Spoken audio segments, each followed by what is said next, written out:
Alfa and McLaren.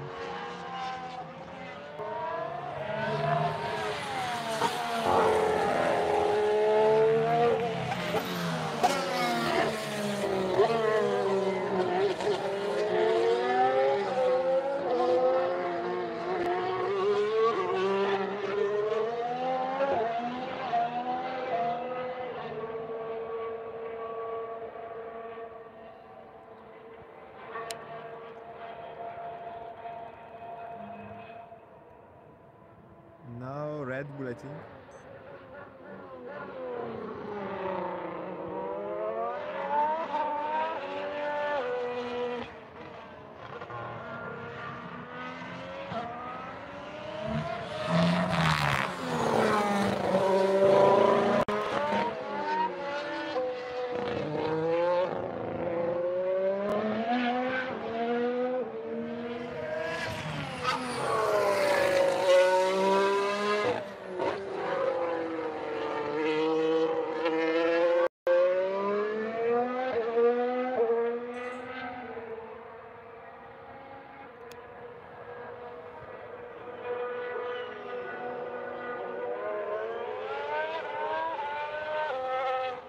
Alfa.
Okay, now it's time into moving from here to another grandstand.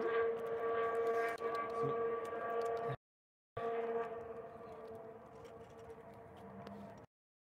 I close my tripod.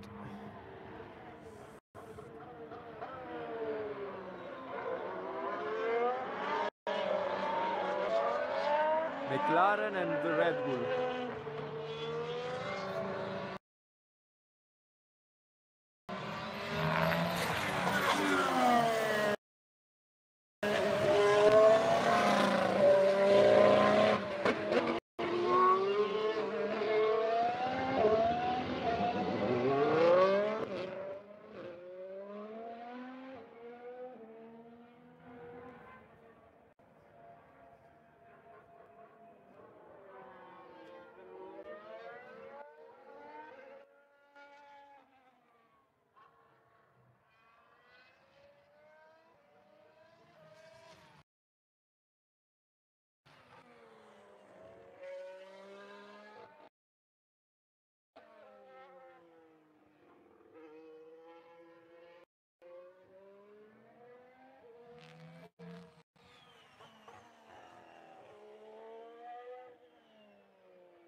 I caught the end of your rich energy thing there. Yeah.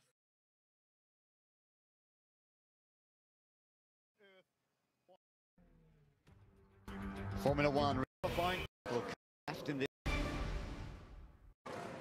That's right, well into the hairpin we can see the cars on this final formation lap. The two Toro Rossos going through, having done a great job in qualifying, and a lot of Honda supporters of course, with a big factory just down the road here in Suzuka, so they will have a massive amount of support, and they are lining up in 6th and 7th place on the grid for the Toro Rossos.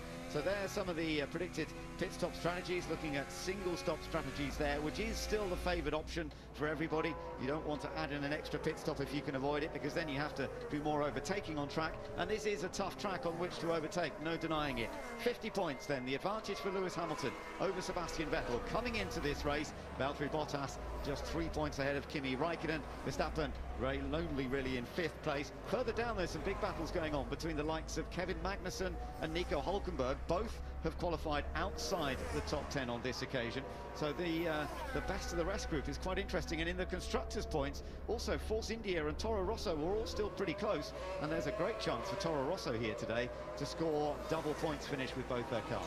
Well, there was a bit of conversation on the radio, Lewis Hamilton and his engineers, about the clutch engagement off the start, and Lewis has been told to release the clutch a little more quickly and apply a bit more throttle based on what he did at the end of the pit lane. So they're constantly tweaking the procedures right up to the start, and as I mentioned, Ben, they'll all have to hold their foot on the brake, because the elevation change and run down to turn 1 is enough to see the car roll out of position if you didn't do so. Takes a little while for the final part of the grid to come down into position, and we know at the back we've got Fernando Alonso 18th, Van Dorn 19th, Ericsson 20th, but up front it's Lewis Hamilton, who's lining up at a very slight angle. Yeah, and also Max Verstappen behind him has really got the car angled as if he's going to try and slot between those two Mercedes cars. So it could be a fun opportunity this for Max Verstappen. Remember, Verstappen from 3rd starts on the softer compound tyre. Daniel Ricciardo, he starts all the way down in 15th place. He's got plenty of work to do to cut his way through the order here. Hamilton on the right as we look at it. Valtteri Bottas on the left in this Mercedes 1-2. We're waiting for the start of the Japanese Grand Prix.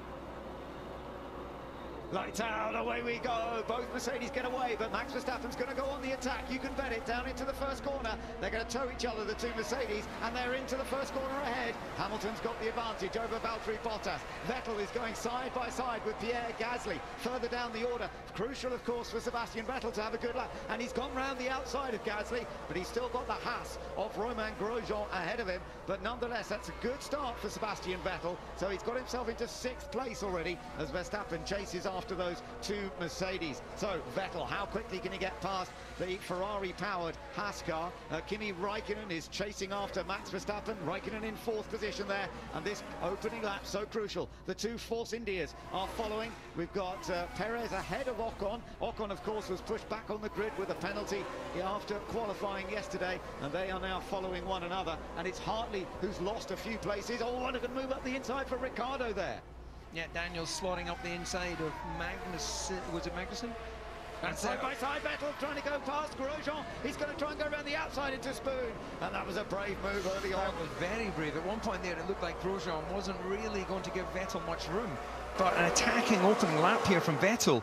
And surely that now paves the way for Räikkönen to move out and allow him a run at Max Verstappen, who's got his mirrors full of the Ferrari. Well, that is a good start indeed, and Räikkönen's going on the attack of Max Verstappen, has gone wide, and Verstappen makes a mistake. Räikkönen comes out with, oh, come on! Got to surely give him space. He's running straight off the road, and now Vettel has gone into 4th. Yeah, Vettel will get a run surely on Max Verstappen, but you're right, Ben, it didn't look like he gave him much room when he came back on track. Car's heavy with fuel, you can see there, Räikkönen having to go a little bit defensive to Grosjean. Yeah, Grosjean's certainly still in the attack here. He's on the soft tyre, remember, the mid-range, but take a look at this again. When he rejoins is the key moment. Yeah, so he's gone off onto the sprayed runoff area. Well, I guess you could argue he's just taken his line, but he must have been aware that Räikkönen was there. Yes. Car's heavy with fuel at the start of the Grand Prix. Misjudgment on the brakes. Of course, you don't have a lot of lock with a Formula 1 car. No, there is that, and there was some contact. You can see what Maurizio thinks. Yeah, he was outraged. But yeah, I mean, I think he could have probably taken a tighter line, but full lock on a Formula 1 car, it actually is quite hard to get round. But nonetheless, surely he should have given a little bit more space, if possible, to Raikkonen. There's a problem for Magnussen. He's got a puncture left rear, or it's destroyed left rear. Yeah, has there been contact somewhere around the lap? Well, we know the Pirellis are a little bit susceptible to, if there is any side contact, then they do seem quite fragile on the sidewall. That's a long way back. And there'll be debris actually being thrown. Right, is this where there was some contact? So he's battling with Leclerc. And I think that's when the tyre had actually let go. So was a contact here. Is that what's led to? Oh, well, there you go. That was a late move from Kevin. I think he had been hit by Leclerc. I don't think Leclerc had anywhere to go, to be honest, did he? Well, I think he was just completely confused. I think he was committing to go left, as it looked to me, and then Kevin's covered that and then moved right as well. So I'd like to see that one again to fully understand. But it certainly, Kevin does have a history of late moves. But the one thing that's quite clear, though, that was before the braking zone. So the sort of gentleman's agreement, FIA applied rule tends to be that on the brakes you don't move. So Brendan Hartley, the biggest loser on that opening lap. So the Kiwi, who qualified so well yesterday, dropped all the way down to 10th place. He lost 4 places on the opening lap. And Charles Leclerc also lost 3 places. Magnussen, of course, is going to trail right down to the back of the field. He'd actually finished the first lap where he qualified. Yeah, that debris that he's throwing, bits of tyre, and if that's on track, they may have to consider some kind of safety car. There's bits of tyre that you can see there in carbon fibre, and that could lead to other cars having an issue with their tyres. So it'll be an interesting decision for the race director. Daniel Ricciardo still forging his way through from the back of the field. He's currently in 11th place. Incident involving Raikkonen and Verstappen under investigation, no surprise. Daniel Ricciardo now going around the outside and making the move stick on Brendan Hartley. So that's put him into 10th place. But Brendan Hartley will be bitterly disappointed with how that first lap went for him. The first lap went well for Fernando Alonso, though. He's 14th at the moment, and he made up 3 places on that opening lap. In comes, well, he's back out again, in fact, is Kevin Magnussen on a fresh set of tyres. He's gone onto the medium compound. Right, let's take another look at the start here, David. Well, Max Verstappen got a good launch off the line there. You see Lewis Hamilton was able to come across quite comfortably. And then down the middle of the pack, there was Sebastian Vettel getting that pass on Pierre Gasly. So this was a good opening run from him. You hear the juddering as he released the clutch, and then straight down the inside of Hartley, who was a bit slow away, and then Gasly bravely trying to run it round the outside into turn 2. Almost made it stick, actually, but then you can see Vettel just on the right line as he goes into 3. Safety car has been deployed. We're still looking back at the action that Vettel had on that opening lap. That was alongside Grosjean. My goodness, they almost touched then. But there were some great moves going on as Ricciardo also managed to get past Carlos Sainz. But we have got a safety car in action at the moment due to debris on circuit. Yeah, that's a late call on the safety car. You could see that debris. You can see this. Well, he certainly didn't give him room, but equally he took the racing line. So what is the line on that? We're going to find out what the steward's position is. Max's car is ahead, not by much, but Kimi arguably had clear sight of him as well. The very experienced Tom Christensen is the driver steward here this weekend, so it'll be interesting to see what they make of that. But we do have safety car out there at the moment because of the debris, and you can see, a big part of the carcass of the tyre right on the side of the road. The incident between Leclerc and Magnussen is also under investigation. And, well, we know that Magnussen tends to make those late moves, and that is the consequence. If you do that, you're so much more likely to get hit. I think the main thing that's interesting is whether there's any damage to the front of Leclerc's car. We haven't seen any yet, but clearly it was his front wing that caught the contact with the rear tyre on Magnussen's car. So the drivers will all be now stacked up behind the safety car, somewhere or other. Not all of them are stacked up at the moment, but the safety car is out there, and so they all have to queue up and then not overtake, obviously, until the safety car is released. two Ferraris now running in 4th and 5th place after a very strong opening sequence there from Sebastian Vettel. He's in 4th, Raikkonen in 5th, and it looks like there is damage to the front wing on Leclerc's car. Look, yeah. So they're changing the front wing. They're also going for the medium compound tyre, and it's not quite as quick a front wing change that we saw from Red Bull last week in Sochi. Karun, this isn't quite as quick from these guys. No, it's not. You can hear in the background, Ben, that's Sergei Sorokin in the Williams. He's come into the pits as well to switch from the soft to the medium. Leclerc only now, by the way, driving past me on a set of new mediums. So they're going to try and go long into this race. Really slow pit stop by Sauber. They're going to have to investigate and practice that a bit more, I think. We're having another look at this, David. Tell us your thoughts. Well, you can see that Charles Leclerc was coming out the slipstream, aiming to go down the inside. Magnussen is and will always be stupid. It's a fact. Well, no doubting his opinion on that. But, well, what is a fact is Kevin has a history of making late moves. We've seen that on a number of occasions. The question is, was Charles a little bit naive in the way he dealt with that? We're just seeing there that Max Verstappen's got a penalty. Yeah, Max Verstappen has been given a 5-second time penalty for leaving the track and not returning safely, which sounds pretty sensible, really, and according to the rules, if you do go off, you always have to return onto the track in a safe manner, and the stewards have added a 5-second penalty. Now, he will take that at his pit stop when that is due. No sign of it yet, of course, early days, as we take another look at this incident. So he locks up, goes straight on. Raikkonen thinks, right, I've got him, takes the corner, as wide as he can be, but Verstappen still pushes him even wider off track. Yeah, I think 5 seconds is the sort of minimum that they could do.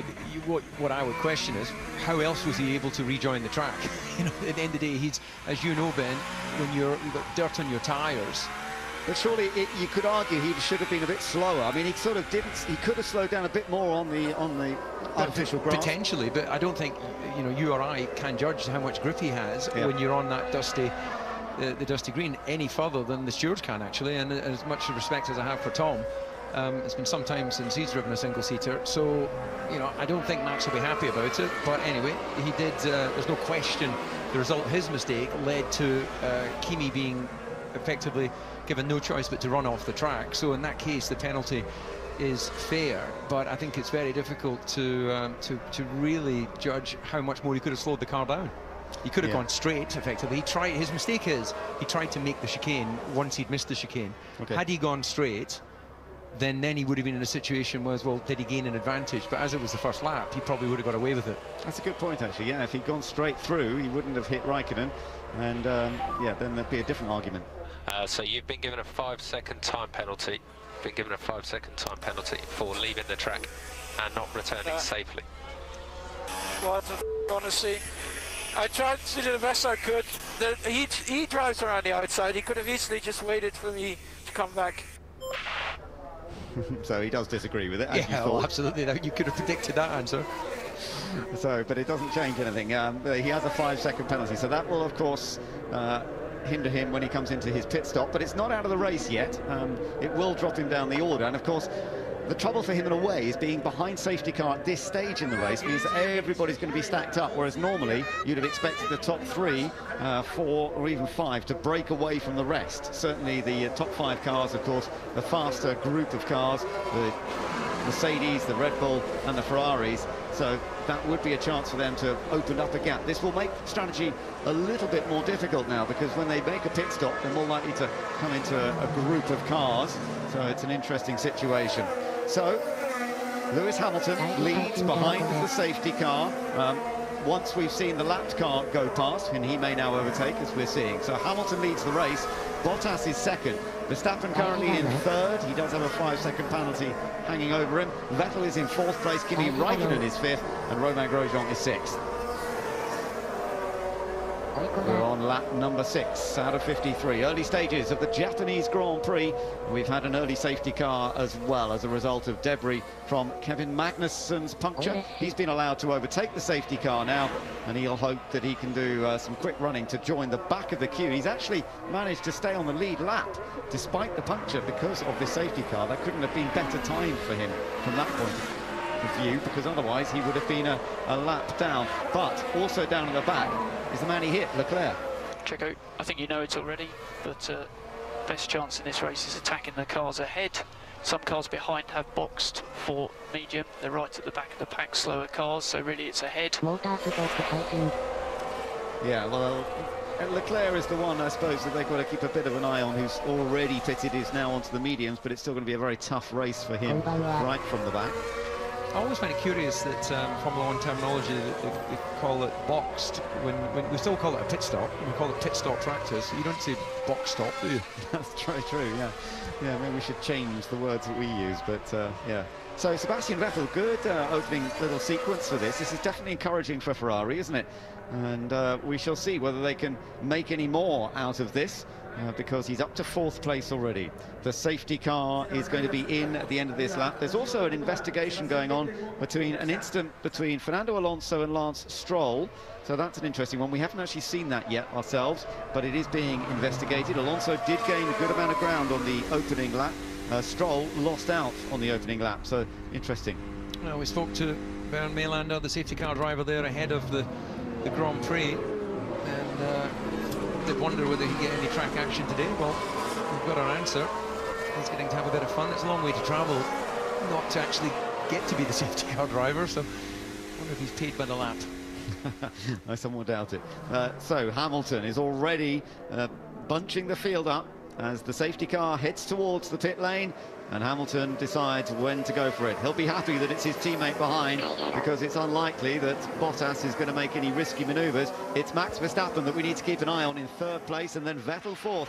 Verstappen versus Vettel. Fire from Grosjean. Copy, be careful. Oh, he's reporting a fire on Grosjean's car, which could be a brake problem or something like that. The race has restarted. Hamilton takes them into the chicane. So here's a chance for Vettel, maybe on the restart, to try and get past the Red Bull of Max Verstappen. Can he go on the attack? Oh, he gets a bit sideways on the run down the hill. That's going to cost him a little bit of time, and it might be difficult to attack now into turn 1. Great restart from Lewis Hamilton, opening up the advantage already. Verstappen can see Vettel in his mirrors and knows he's not close enough to go on the attack. And now this could be a long phase for Sebastian Vettel of sitting behind the Red Bull. Could be very difficult to overtake. A little bit of action behind. Daniel Ricciardo was trying to get past Esteban Ocon, hasn't made it yet, but Ricciardo currently in 10th position. There he is, just flashing through. Was very close to Ocon as they came through those first couple of corners, and he's got the bit between his teeth, coming from 15th on the grid. He's made 5 places, and now he's trying to see what he can do. Further down the order, Leclerc has moved up one as well. He's just got past Stoffel Van Dorn, but here we are, David, riding on board with Ricciardo. Yeah, trying to get himself into position. Hairpin is a place where he could try and attempt an overtake, but just too far back.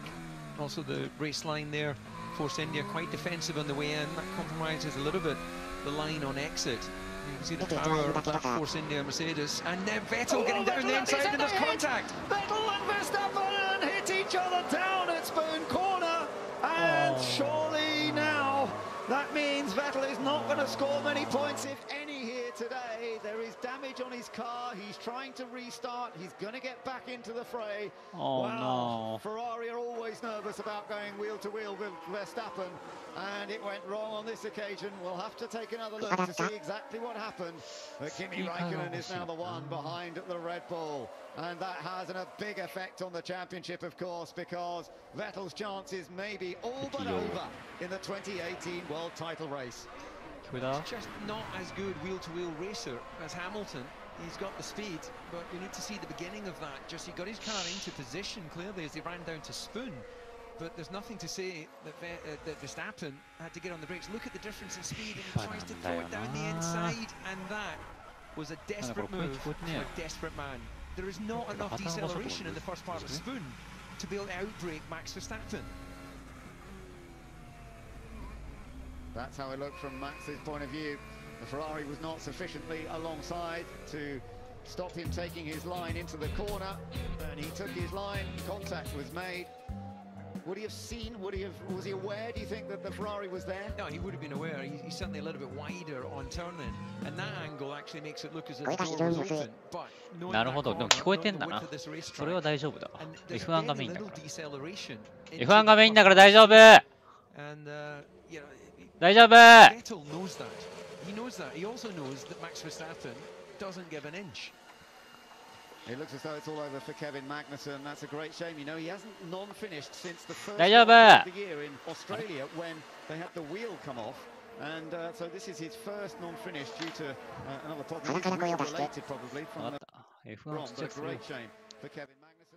But you これでいい？ might think that he might have had some input これで聞こえたろ？ move he made with Charles Leclerc earlier on. So we're on lap 10 out of 53. It's been レイファンでかいんだよ。 but up front, it's all going well for Lewis Hamilton. Lead over his teammate Valtteri Bottas. Still surviving in third despite the contact. これで聞こえるか？ Sebastian Vettel on that last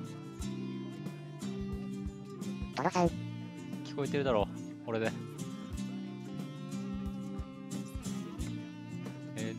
あとこれがでかいね。いつもできんだよこれ。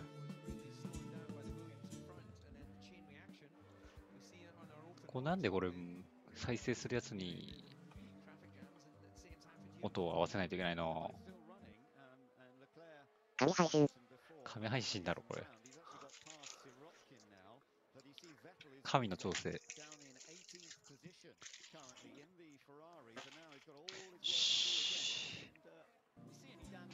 トラックの次は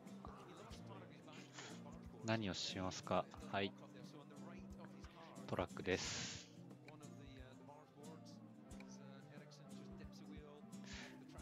最初は外事配信でした。いや、あれ神配信だろ、お前。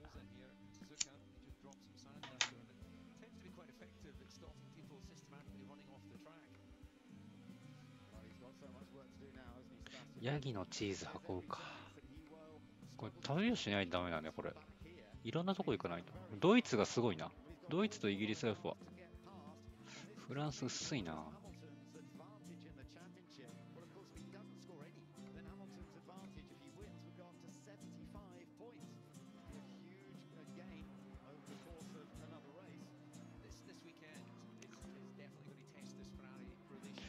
結局ね、どの声が一番いいのかっていう。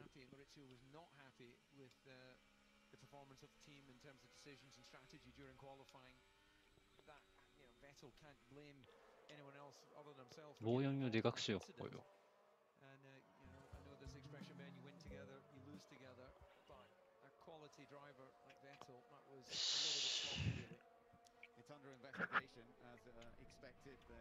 実習のに控えてるからずっと漫談してて。無理です。漫談のプロ、ドロワン。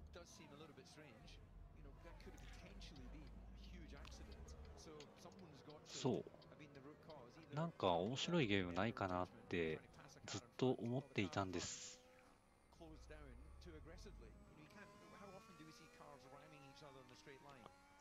ガンダムやろうかな。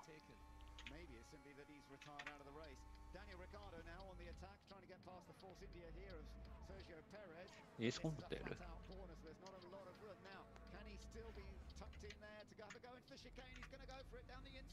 おい、インカー消えろ。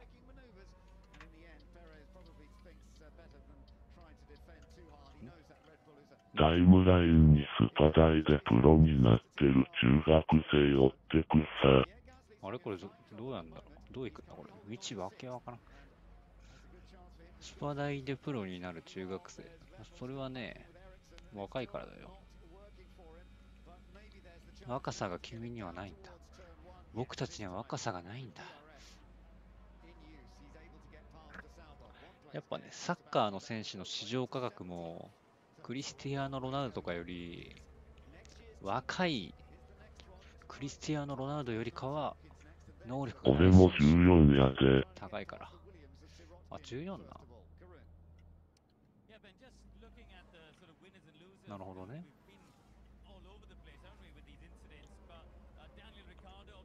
振る舞いが14だからな。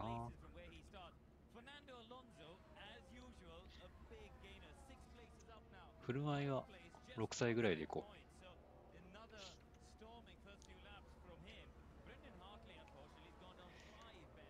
中学生か。中学生でゲームなんかやったら未来がゲームしかないぞ。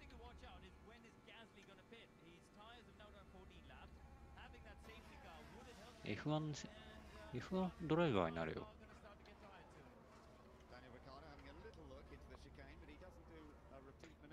っていうかなんか函館さん出ておいで。函館さん出ておいで。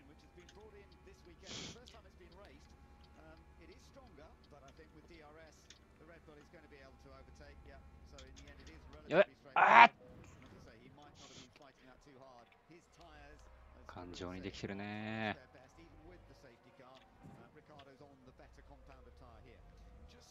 いなかったわ。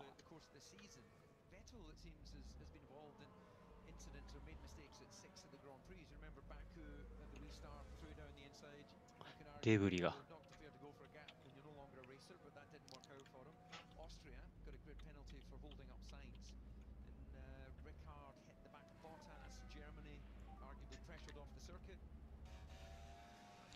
道案内わかんないよな。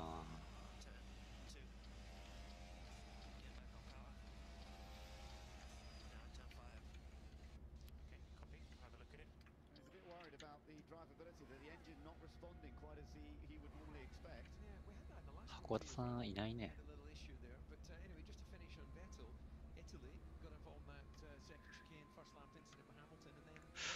ライトないと見えんの。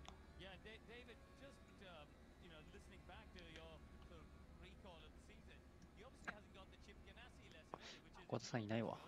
ギルティギアの練習してるだ。ギルティギアやろうかな。やるなら PS4 だな。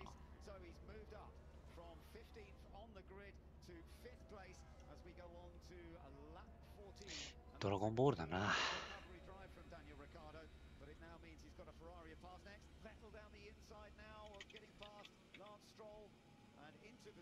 あれこれ ETC 違う？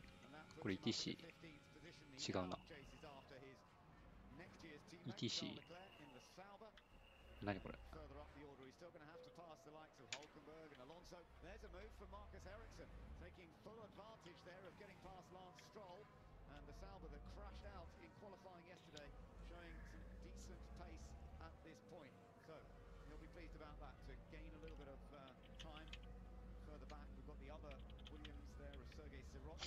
このクルーズコントロールクソ便利だな。昨日のエボジャパンでモチベ0万。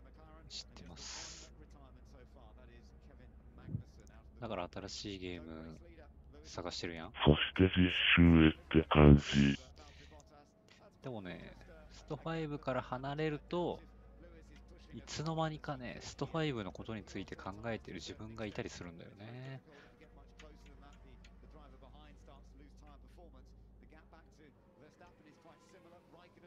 これどうこれ90キロで曲がれる？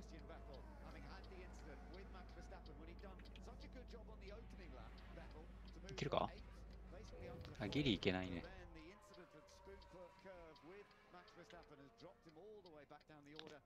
やべ、これハマったんじゃね？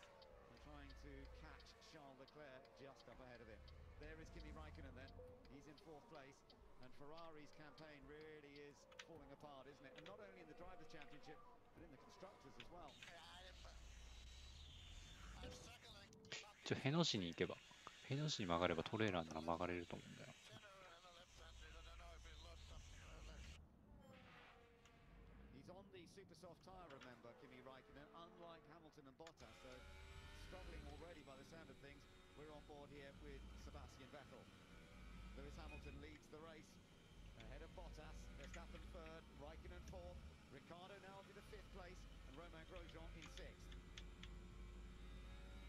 ガンダムやるか。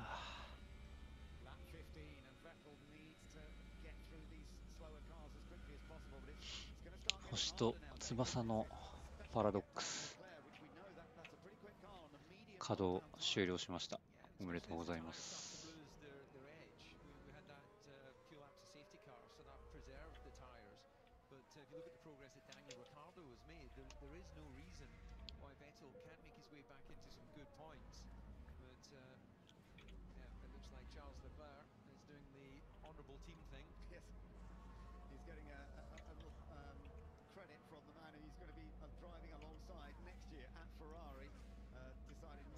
F1 だな、やっぱり。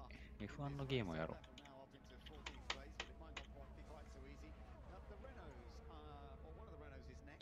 実習、子供たちと戯れんの？実習って。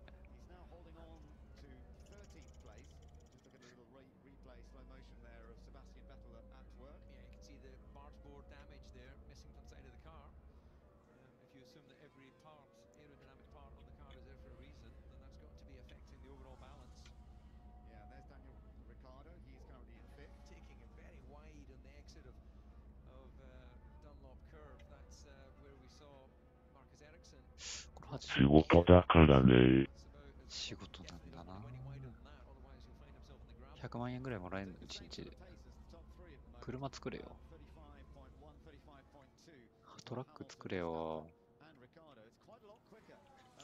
そうだね。メーカーは三菱ふそうがいいかな。やっぱりダイムラーメルセデスの傘下だから。外資入ってるから。風通しがね、やっぱ。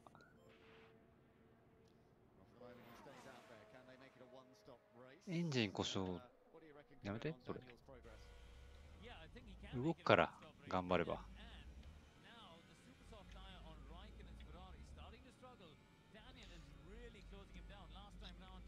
頑張れば動くから。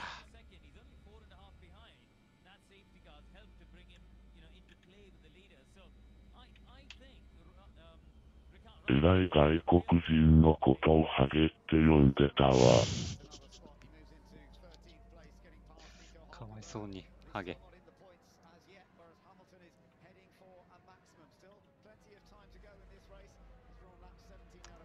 外資はダメだったか。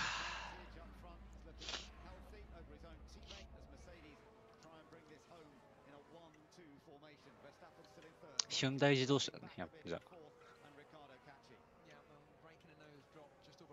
俺じゃ興味ないからね。車興味ない。ブレーキかかんね。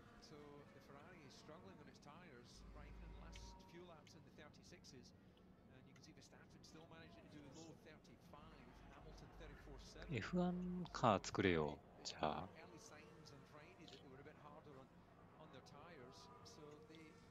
F1 カー作ろう。ケノレーシング。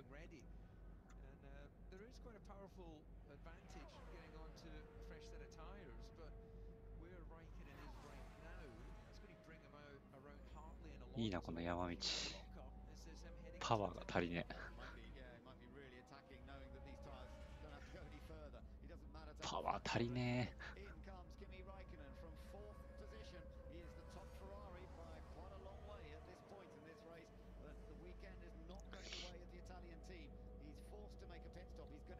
トロマンのおむつ交換してあげる。やべえじゃん。やべえやついるわ。介護かな？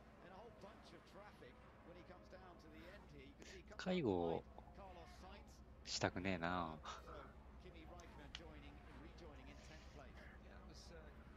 介護したくねえな。ちっちゃい子供とおじいちゃん、どっちを介護したいか。ちっちゃい子供がいいと。そういうことですね。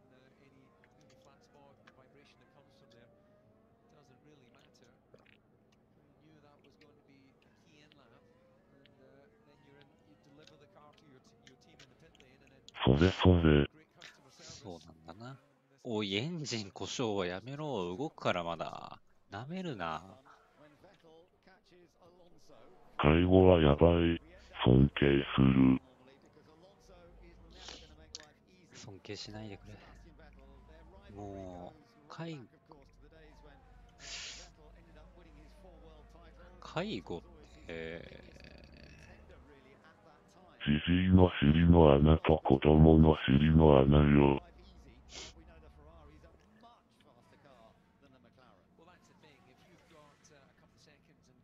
じじいどういう例え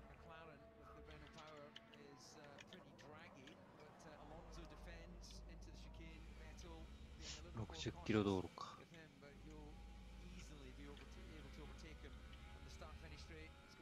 じじいの尻の穴と子供の尻の穴。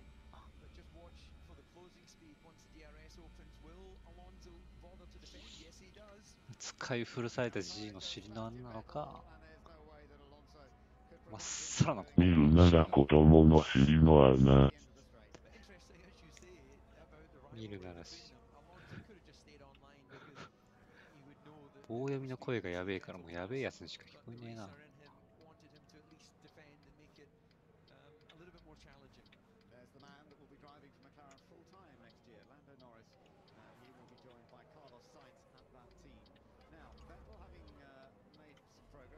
あ、大回り過ぎたか。だから介護はすごいね。あいつら尻の穴見てるもんな。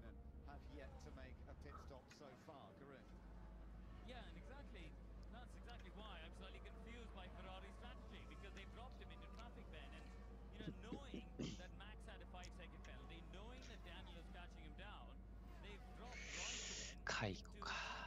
しかもあれお金良くないよね、多分労働量に。まあだから介護が必要なね、じじいからお金をどうやったらこの日本の全体でスタバンご飯行ってきます。すぐ戻ってきます。はい。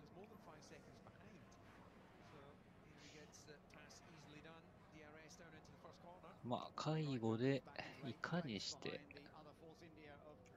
お金を巻き取るのか、じじい世代から。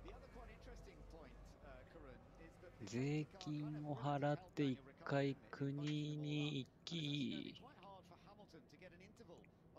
まあ年金で一回国に行き、それが老人に回り、そのお金をまた取り戻し、またお金回ってるんやな。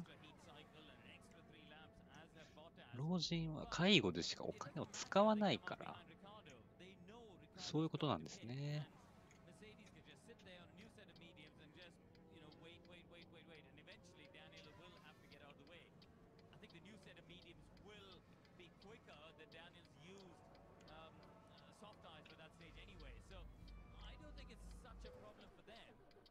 またエンジン越した。おい、動け。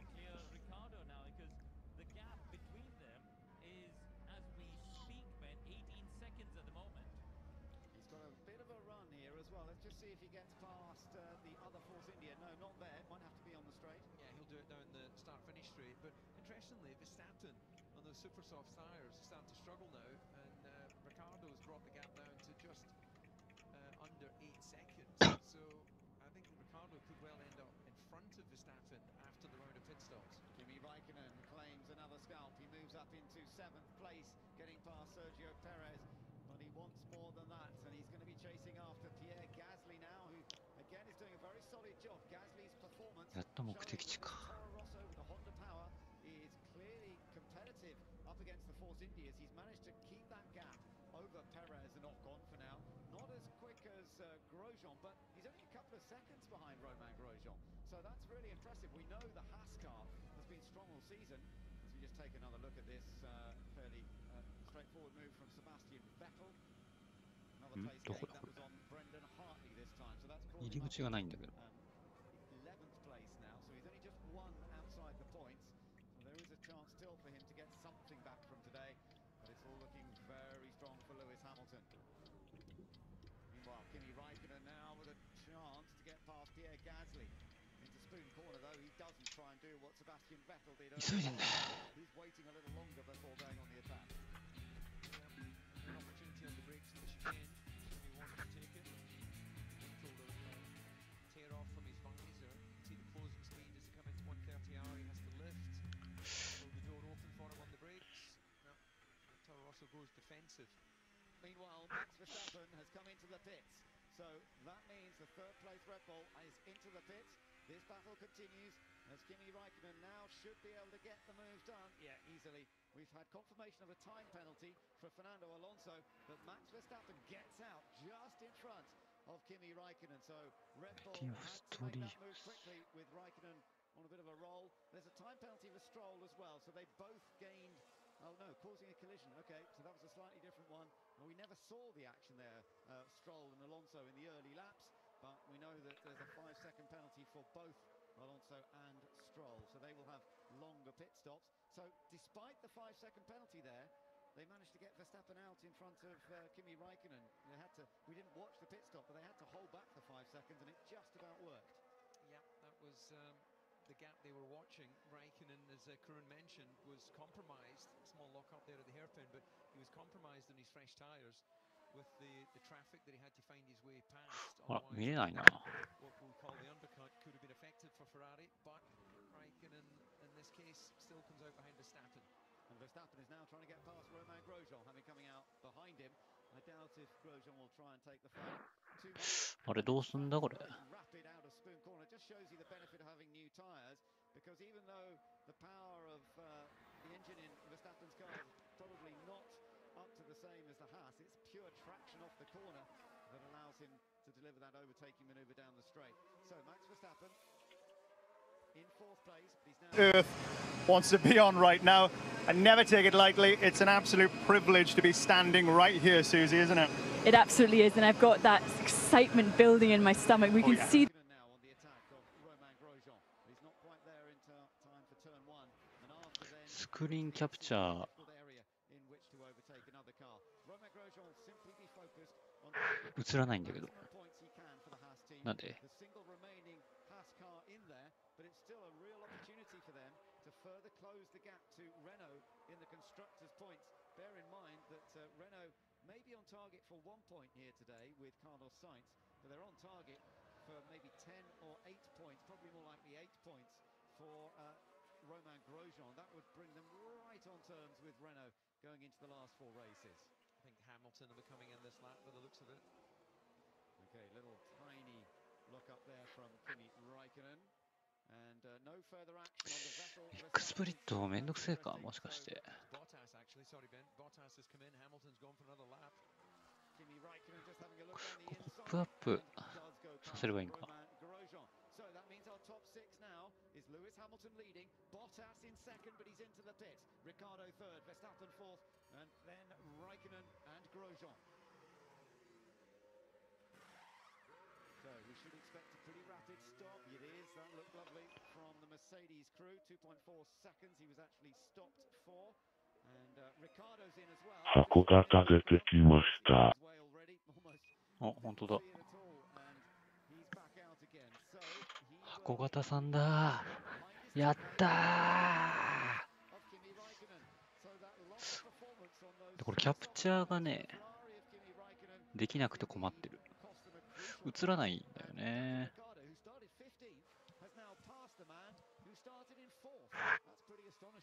Well, it's further salt in the wounds of a difficult weekend for Ferrari. There's still plenty of laps left in this Grand Prix for them to salvage a little bit more, but yeah. 映らないな。It's just the blows keep coming at the moment. Interestingly, Ricciardo has gone on to the super soft tire. 著作権侵害されてるし。味がある。味があるな。夏の違反者講習。燃費を上げる一番の近道はクリープ現象。これで走れ。免許なんて誰が作ったんだにゃ。こんなもんなくたって車走るんだにゃ。ドヤ顔で追い越していったプリウスに次の信号で並んでやった時の爽快感。視察の動きは公式で導ける。ペイントを怠ると塗装が剥げてくるんだよね。俺みたいに。乗るなら飲んで、飲むなら乗って。私という名の車にね。スノータイヤじゃいつ履くか。今でしょ。歩行者は神様、自転車の方が強い。誰がそんなこと決めたんだにゃ。道路は車のためにあるもんだにゃ。勝手に入ってきて引かれたやつが悪いにゃ。後半に生きててもつまんないですから、レッドゾーン越えちゃいましょうよ。札の前でニトロ噴射してやりましょうよ。車検なんてな、クソくらいだよ。事故るのはいいことにゃんです。事故るのは大変いいことにゃ。過ちを教訓にして人は成長するんでしょ。事故のない世界になんて退屈で死んじまう。まず監視カメラの位置を知ること。改造ってのは性能を上げることなんだよ。札を曲げりゃそれでいいんだよ。一人で運転してるとき、ほとんどのやつの車内はカラオケボックス状態。彼の V8 気筒を見せつけられた私は、ウォッシャー液が溢れ出し、車内は濡れ濡れ大洪水。我々の目標は1位などではなく、ビリを回避することだ。アイサイトを改造して札の動きを読むべし。全国でもニトロを扱ってる教習所ってのは歴史上うちだけなんですよ。達成感の積み重ね。今日も警察を巻いて、職質も逃げ切って、最速タイムで無事にアジトに帰還できた。これがいいんです。首都高を飛ばして5回10回捕まったらもう全国のデータベース入ってっから。英語ができれば世界中どこででも運び屋ができるじゃないですか。はっきり言うけど対向車にあって跳ね飛ばせ。プリウスがいたら4人がかりで前後左右煽る。これ常識。今を全力でかけるお前らにとって法定速度で走ってる奴らは邪魔でしかない。いや日産はやめとけ。やっちゃうから。じゃあいつやっちゃうか。もうやっちゃったじゃん。飛ばすのか飛ばさないのか、そんなこと考えてるから赤信号に捕まるんだよこのノロマが。車の限界に挑戦して遅刻を乗り越える。逆走してでも逃げ切る勇気がお前の未来を切り開く。黄色信号は言っていいんだよ。維持費考えてみてよ。電気料金はガソリン代ほど変動しないの。たった今クラッチを切ることによって人生は惰性で進むだろう。ただプリウスを追っかけるんじゃなくてプリウスを追い詰めてるんだぞっていう感覚。ダイイングメッセージにはアルファさんと書かれていた。つまり犯人は3台のプリウスアルファード。赤信号はいなきゃ言っていいんだよ。血も筋肉も免停になるくらい徹底的に標識無視ってこうぜ。追い越しのコツは相手の魂ごと車を抜き去るってことにゃ。ハザードさえ焚いときはどこにでも止めていいと思ってるやつ、今度お前んちの庭にハザード焚いて止めてやるからなマジで。頭の中で見えてなきゃいけねえんだよ逃走ルートっての。もちろん青は進むでいいんだけど黄色で止まるやつまずいないからね。そんなに止まりたいけど俺んち止まれよ。レッドブルなんて会社はワイル渡せば簡単に翼授けてくれますから。プリウスに乗ってる人たちにいかにリーフを売り込んでいくか。あれこれ覆面かなと思ったらクラウンかどうかチェックしろ。ウインカーとワイパー間違えるやつ多すぎるんだにゃ。夏はオイル交換の時期だにゃ。すぐ来てすぐ終わるんだにゃ。東進夏の違反者講習。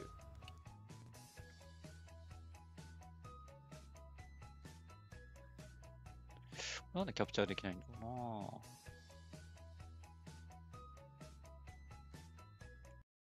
うな。ちょっと見ろよ。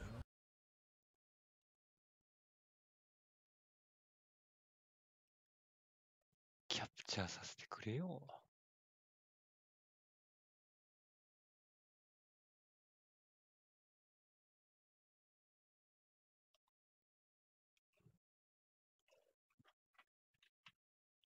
これでいけるか？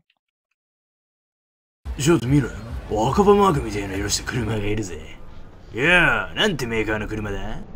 は日本車だな。安全性重視ってわけか。魔改造してある。すげえな。今度やり方教えてくれよ。俺のマシンは日産の電気自動車でしゃ。じゃあ街中の燃費はいいだろう。ああ、しかも加速は GTR 並みだぜ。で、何しに来た？ガソリンと入れに来た。そうなんだが、ハイオクとレギュラーの違いが分からなくてな。奇遇だな。俺もよく知らないんだ。スポーツカーだし、ハイオクでいいんじゃね？ガソリンスタンドの店員に電話した方がいいか。それでも入れとけ。このハゲ親父は結構物知りなんだぜ。ハゲ親父が知ってることに一つは、どうレースするか問題じゃない。どれだけ燃費よく走れるかだ。ここは万歳。本気でレースするのか。レカ車呼んでおいた方がいい。安全第一。自動ブレーキ機能のついた車以外に乗るな。ハゲ親父、賞金を持っててくれ。それはいい。日産リーフの加速には誰も勝てないからな。まったくだ。時代は電気自動車。なあ、ちょっと待ってくれ。金はないが、車検証か何かが入ってた。ヤフオクで買ったんだ。パーツが多すぎて頭がおかしくなりそうだ。ニトロもあるし、エンジンもついてるぞ。ボンネットは三菱の T4 ターボか。ウォッシャー液はシリンダー別直接噴射。ああ、それに今流行りの流れるようなウインカー。オプションで買ったんだろ。なあ、そうだろ。ん？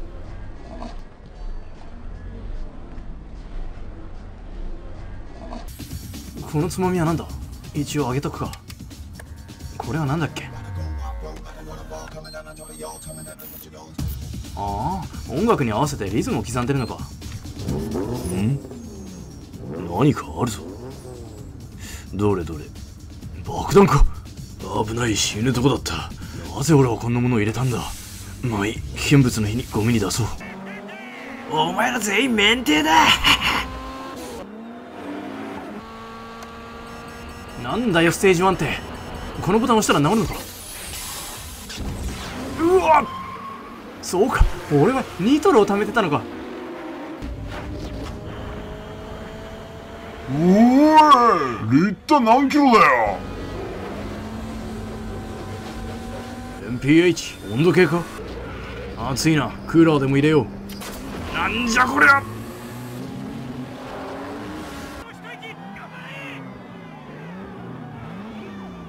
おめでとう。やっぱ運転うめえな。当たり前だろう。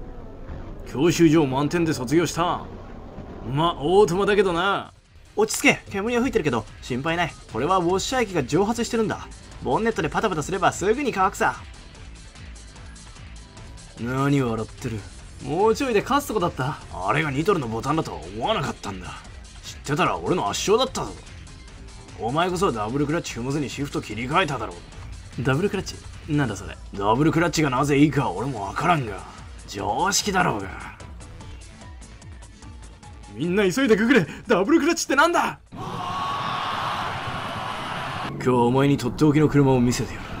嘘だろ、ボンネットが盗まれた。いやそんなことどうでもいいけど、この中央のでかいの何。ああこれか。このひときわ目立ってるのは多分ミサイルランチャーだ。本気で言ってるのか。ああスーパーチャージャーとかいうメーカーのだったはずだなあ。ところでボンネットなしでも車検って通るのか。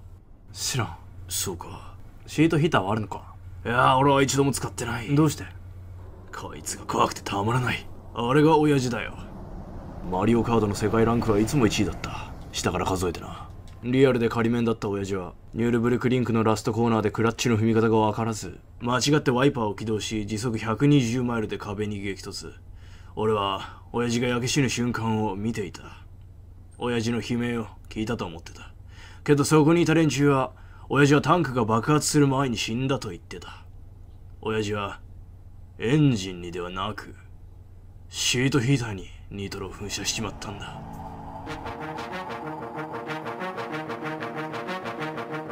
Fast and the Furious. Ja Rule or one, yeah, yeah, it's. なんやねん。なんやね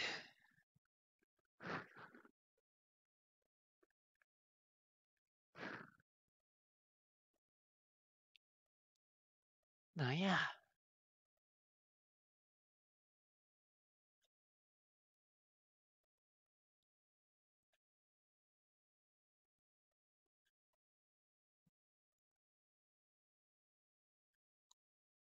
落として、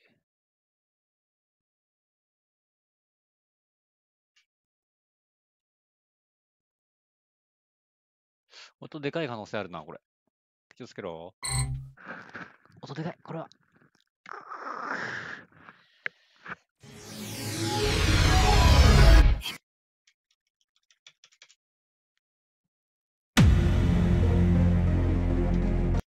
Ultra Street Fighter 4.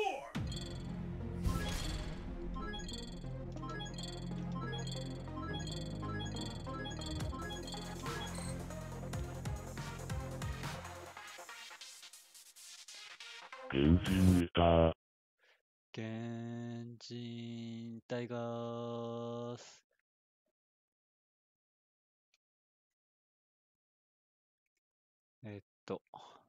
これでいいかな。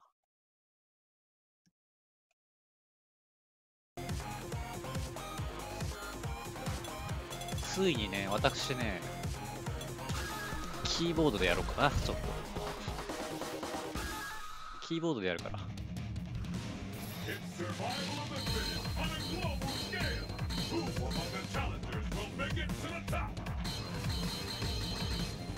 基本のキーを、決定ボタンがわからんな。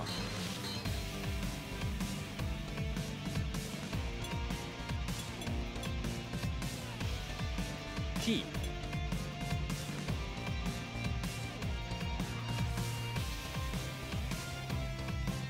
どうやんのこれキーボードって。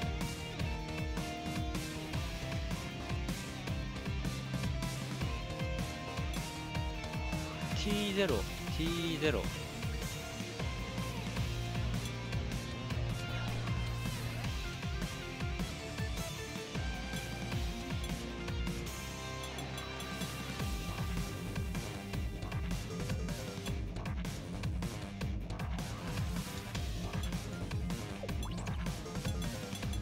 わからん。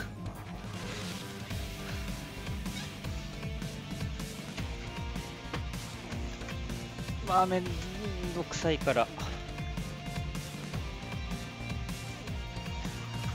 出そう。アーケードコントローラー。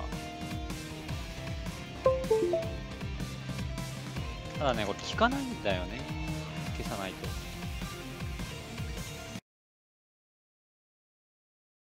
一回消さないとなダメっていうのがめんどくさいね。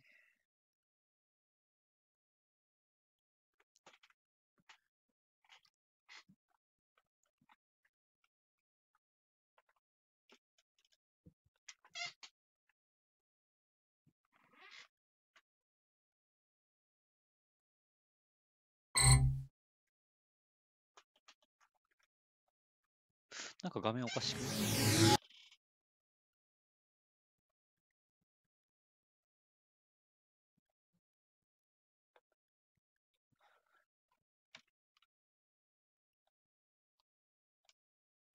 横に伸びねえな。こ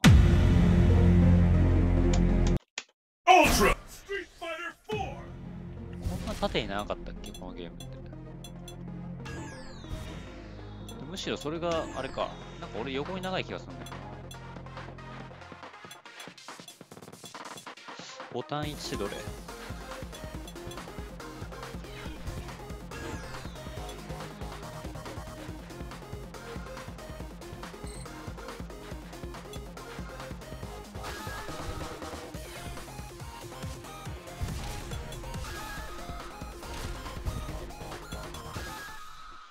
れぐらいかな。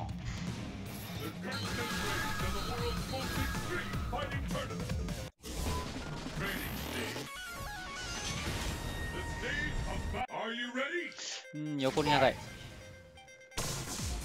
やりづれる。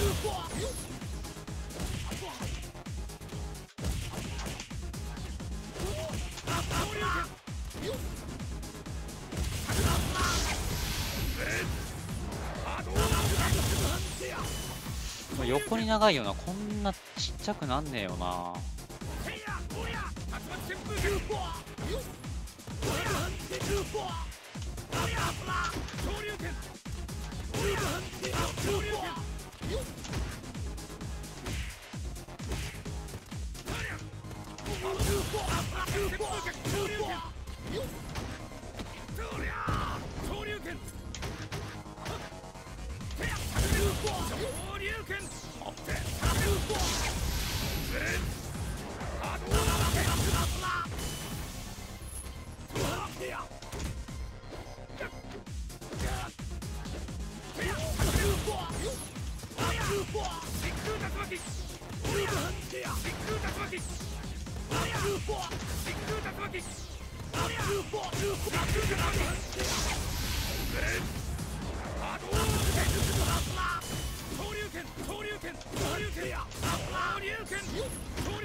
簡単詐欺飛び。簡単詐欺飛び。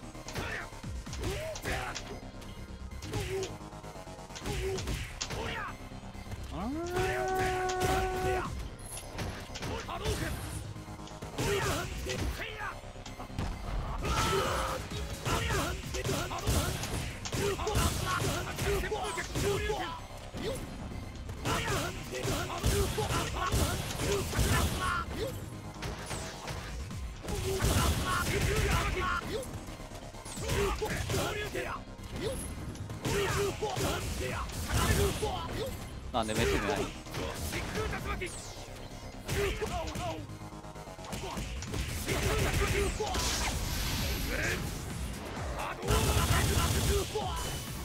いや、これ遠い。これは遠い。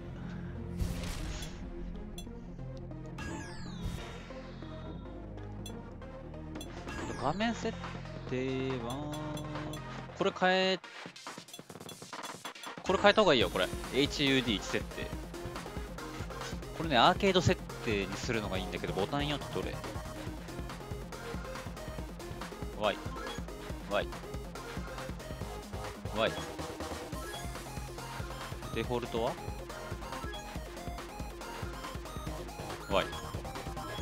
これね、これちゃんとアーケード設定に変えといてね。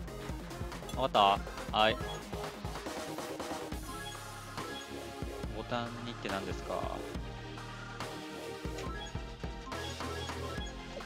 戻れん。グラフィック設定が絶対違うんだよな。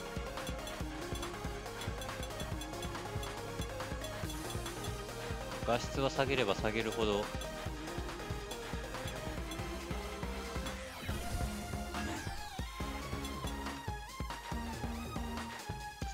明日日がわからん。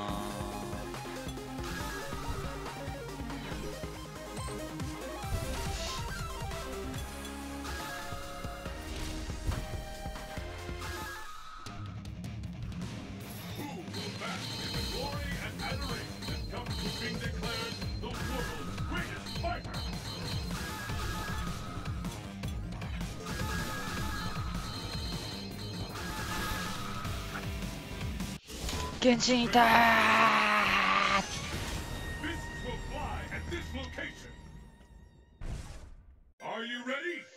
こっちの方が近いかもしれない。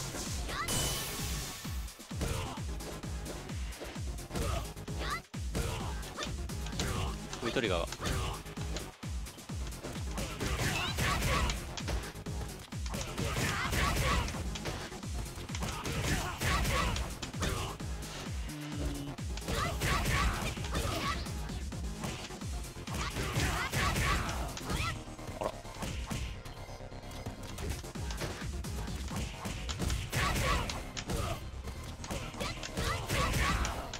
こいつは対応し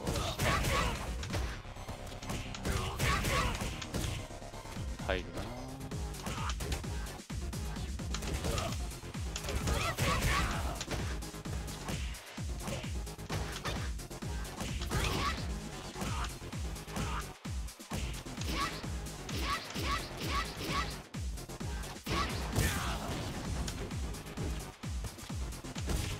この感覚だ。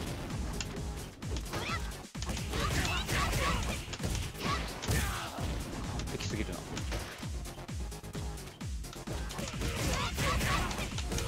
完璧すぎるな。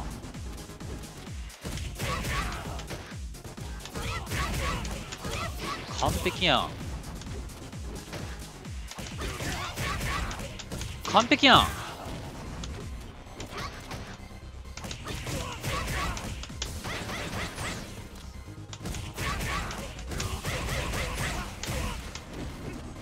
なんかあったよな。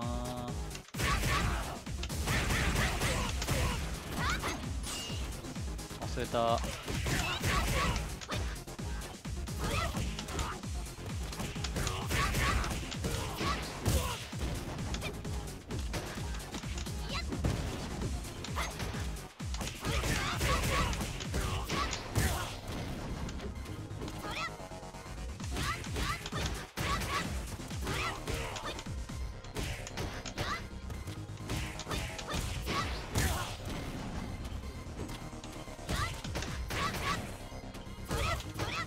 これ膝つながんなかったっけ？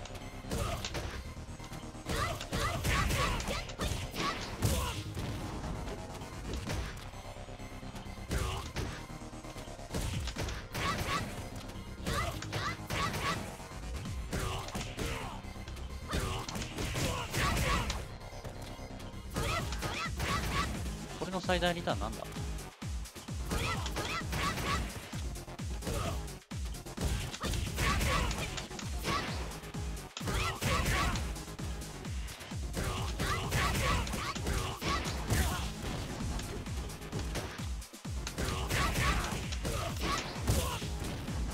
ちなみにね、箱型さん大好き、盆栽グラつぶしは普通に使うからな、こっちのゲームは。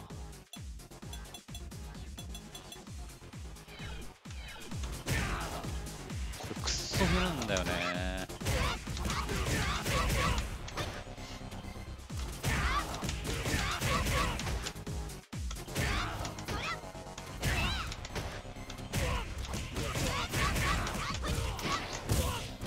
すんごい減る。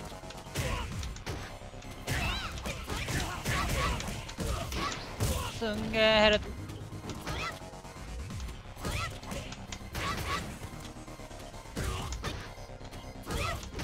これがカウンターすることは。なんで四角いの？四角いの？四角い？あー、なんかね、アスヒが PC で横に伸ばすとすっごい違和感すごいんだよ。わかるこの気持ち。ねえ。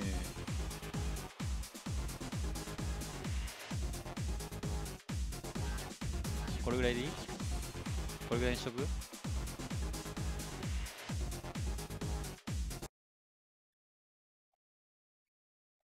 確かにめっちゃ余るんだよな。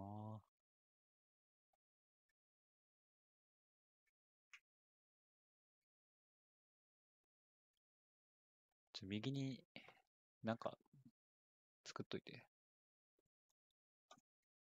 だ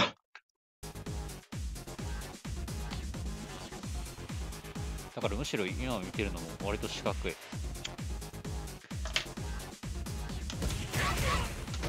慣れるか、これに。16対。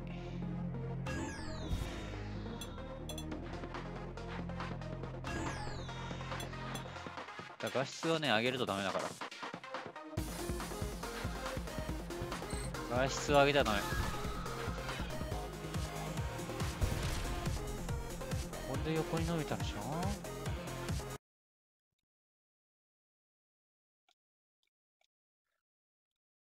少しだけ伸びたわ。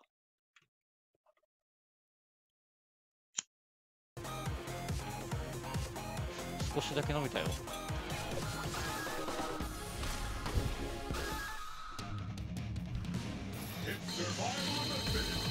俺もロレントで練習しよう。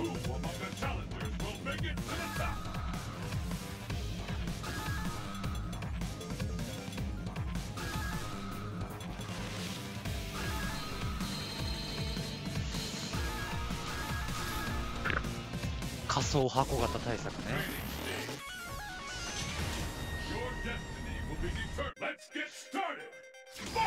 てかね、これやってればいいと思うんだよね。これやってればいいと思うんだけど。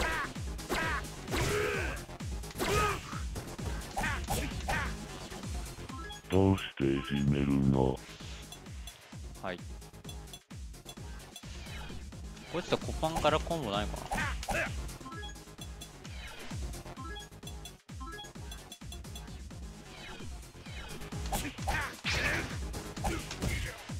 繋がんじゃん。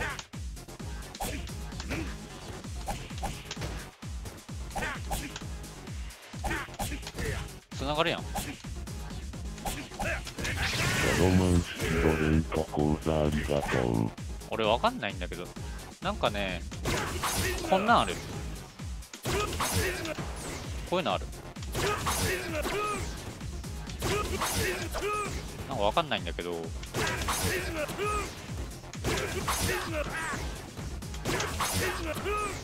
かんない。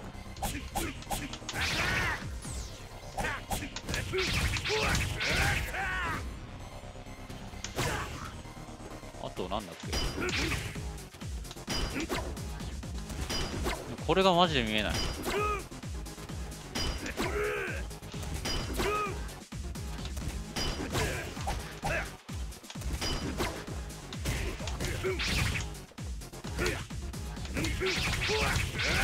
大きい攻めは全部これでいいから。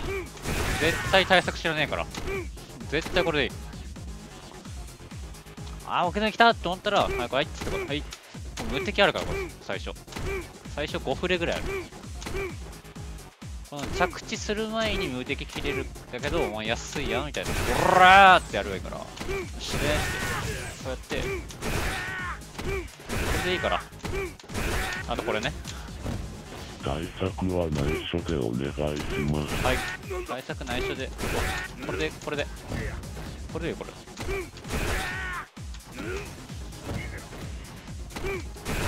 これがいいから。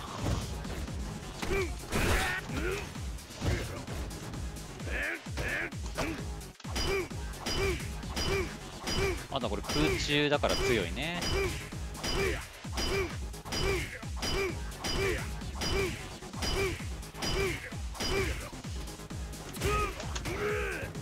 アンテナ買いました。嘘やん。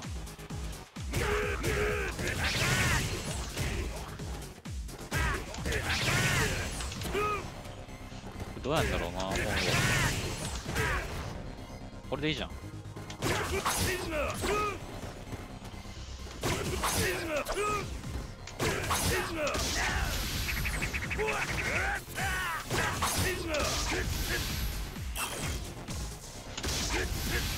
これ玉抜けですね。パンテラエボやけどな。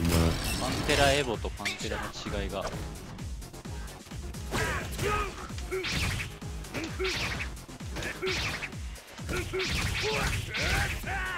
これはね、多分1段目でコア投げかけちゃうから、ここ狙ってこうだね。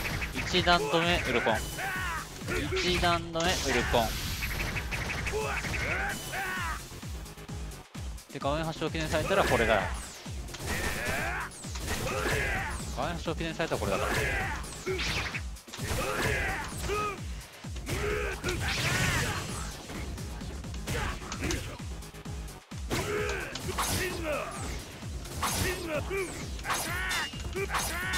これゲージ溜めながらの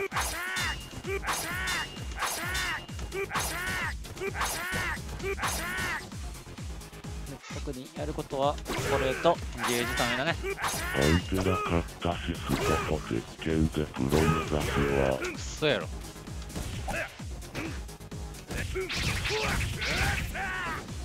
スコ5はね、今加工気味です、あのゲームは。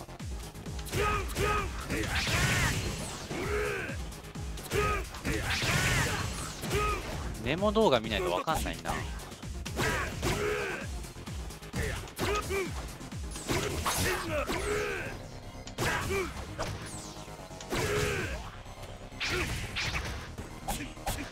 こうやっとけばいいんだよ、こうやっとけば。こうやってで、こうやってコロコロってやって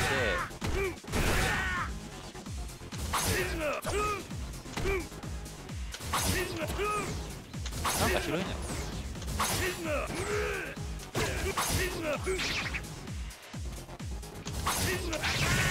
あるやん。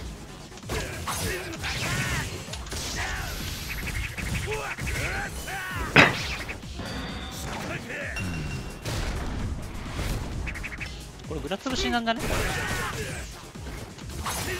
グラつぶしになりそうじゃない？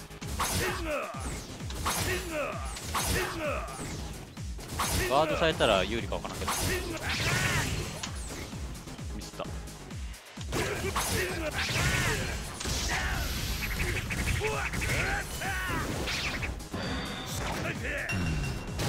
430ってこと、444ってことは500ぐらい減るから。これ今ダブルだかな。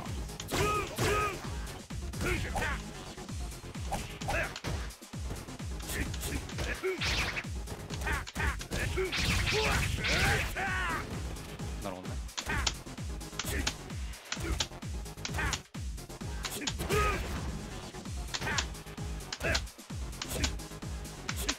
できた。バクセ狩りできた。バクセ狩りこれ。バクセ狩りは小足ちょい遅れせ台足みたいな。小足ちょい遅れせ台足、これ出ないから。ガードサイズ、ガードかヒットになったら。コンボするの難しい。箱型さんをはめれそうです。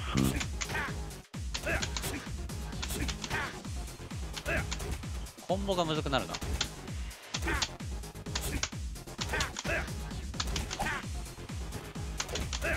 できた。タンだタンで。あ、難しいね。ちょい遅らせで。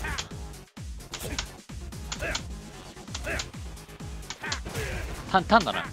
タンタンタンタンタンタン。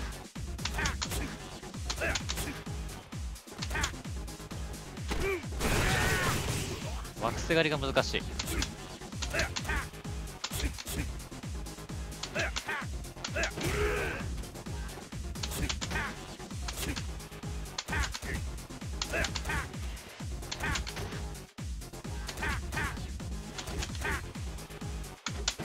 出るな。でもタンタタンだな。タンタタンタンタタンタンタタン。惑星狩り惑星したらこれが出ると。してなかったら出ない。かなりむずい。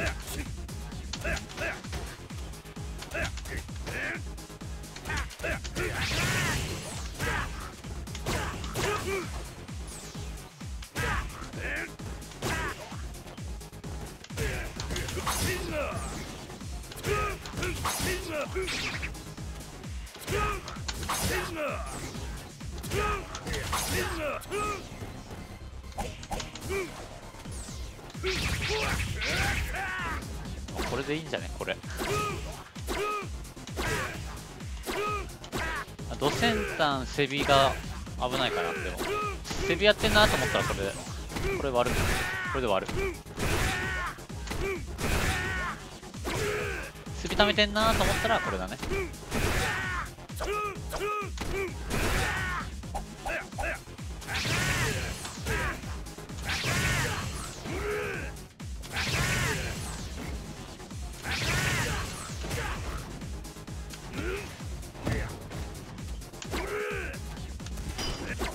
投げからなんかありそうだな、うっさんくせえの。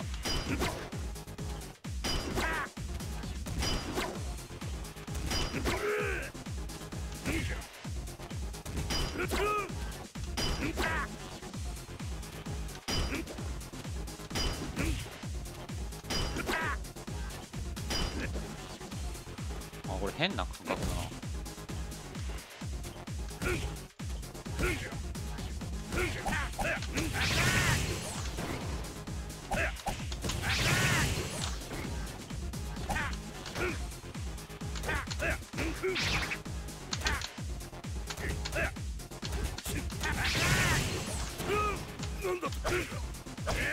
対空これだな。あ、3パターン。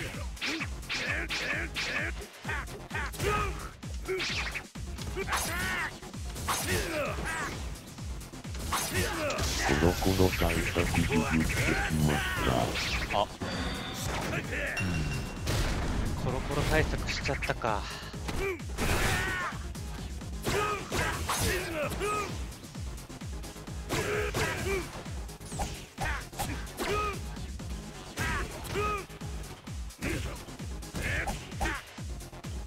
この野郎。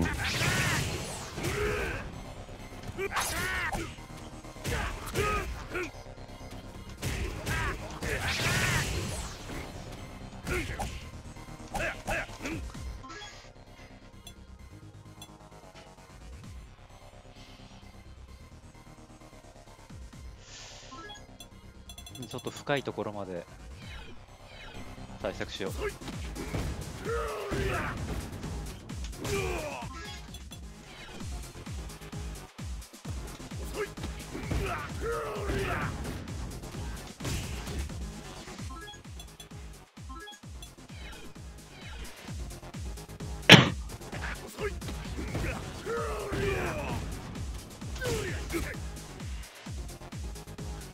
表裏だから難しいな。これがやっぱコロコロだな。コロコロだな。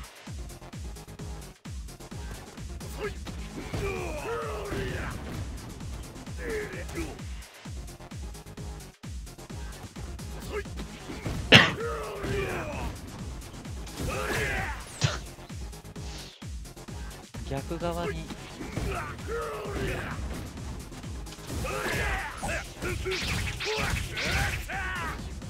できた。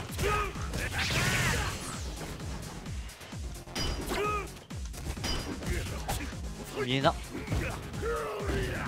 見えない今の。こ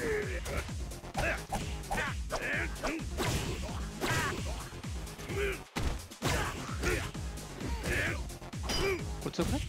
長くねこれ。ダイベックスナイフやって。ダイピーナイフ。はい。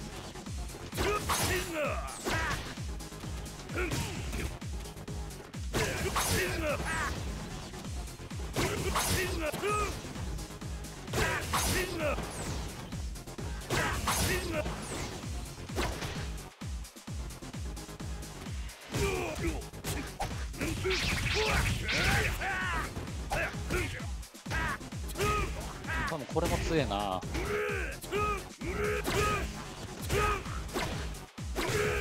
これ男女どうしてんだこれ。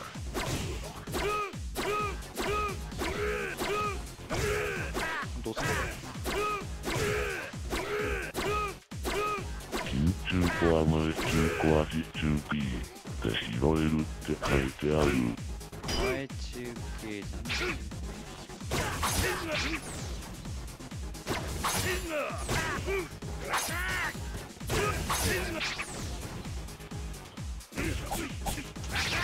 届かないんだよな、中央だと。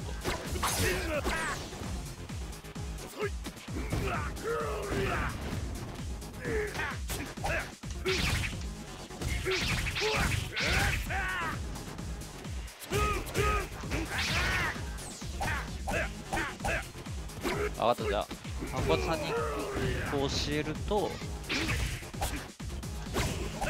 これは攪拌です。これは攪拌です。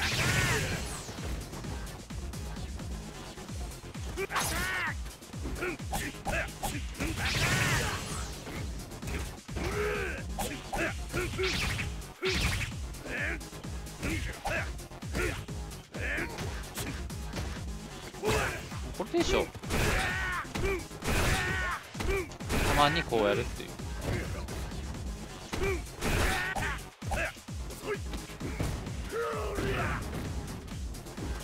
全然重なってね。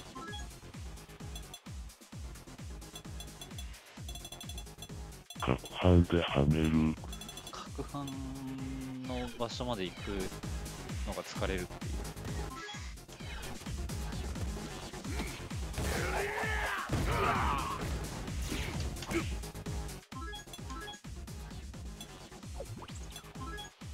今の最速でできてねえな、多分。こ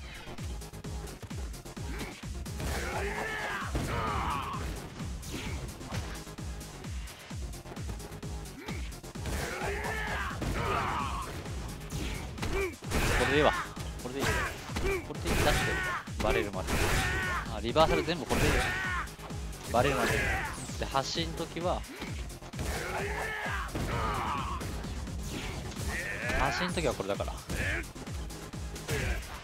発進はこれで逃げるから。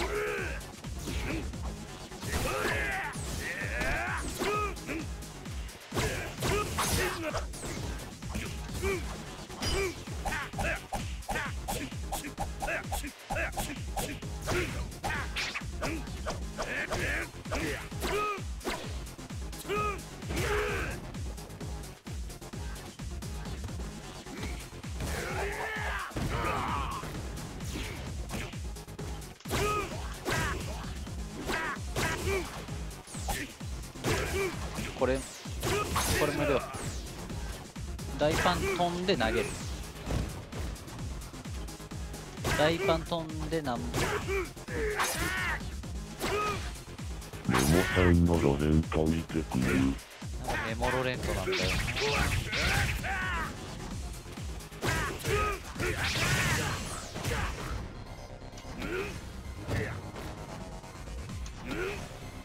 この投げなんかうぜえな。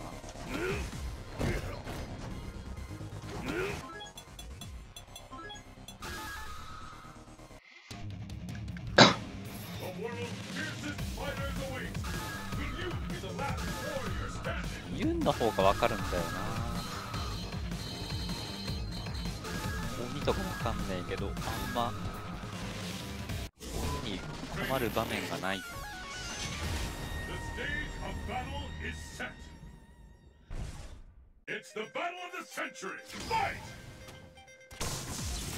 鬼が駒投げやりに来てる。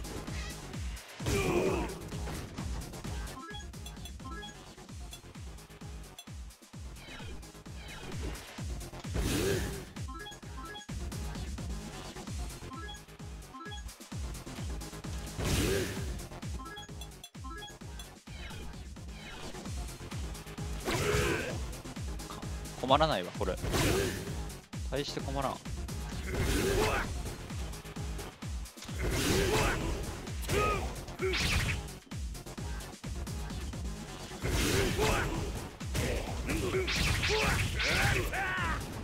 まあ、基本これで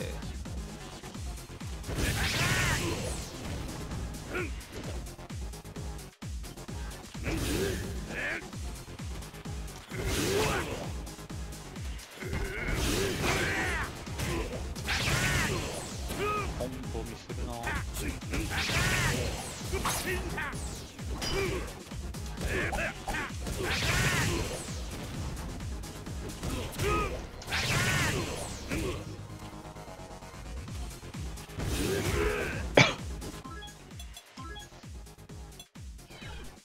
鬼といえば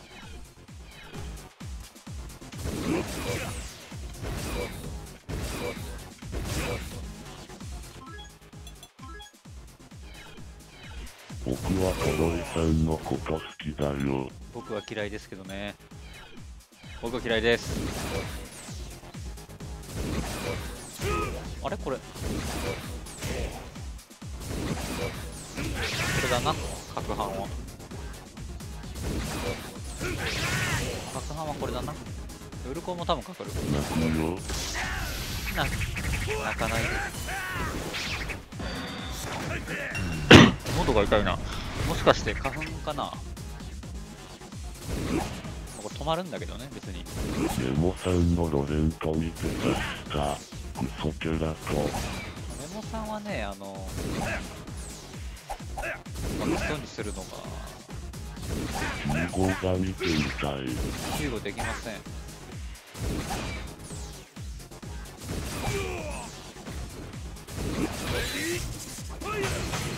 っこいい。めんどくさくなったらこれだね。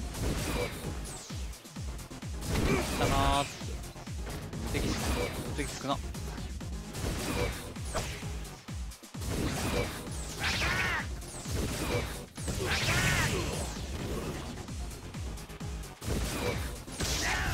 これ多分リバーサルで出せれば破綻です。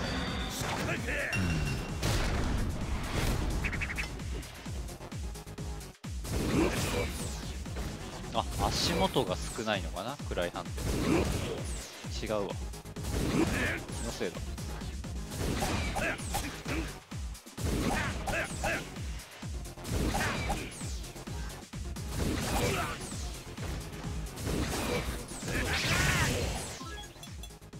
バイオやってくる。バイオおじさんだ。鬼は特にない。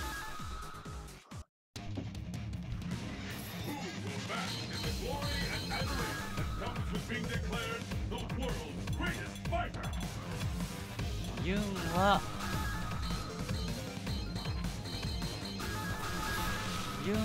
ケノさんはもう出家したの？出家したよ。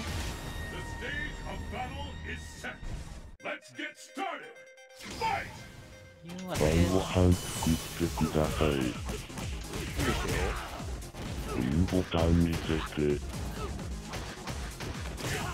インボタン。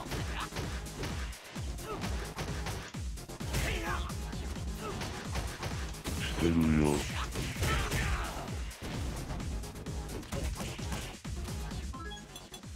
っていうことなんですよ、実は。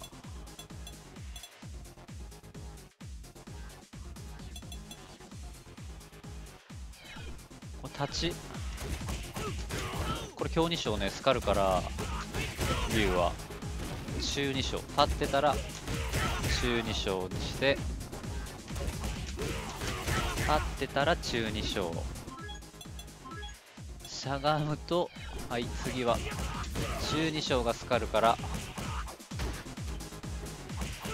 しゃがんでたら強2小っていうね、めんどくさいからなんですね。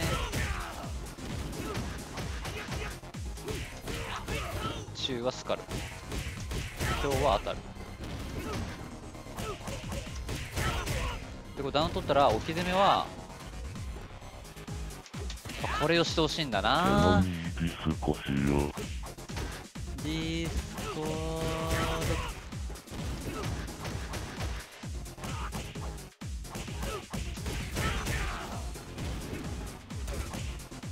まあユン使わないんだろうけど、一応ね、こういうのありますって。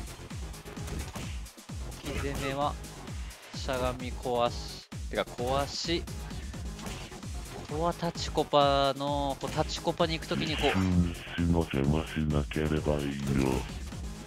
波動拳を入れて、コマンドにする。波動拳を入れながらタチコパを入れるっていう。これユン必須。これ相手にバックスすると空振るからこれが出ると。これ大事なところですよ。これ大事なところですよ。これバックス手狩り。やつらバックスするから。ここはタチコパやるときにこう波動拳を入れながらタチコパ。タン空振ると出ると。これなんですね。それとコマ投げね。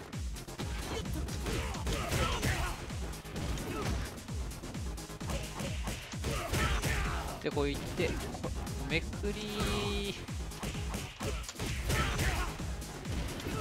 大撃。これは感覚でミスった。これめくり大撃ね。この3択っすかね、日本は。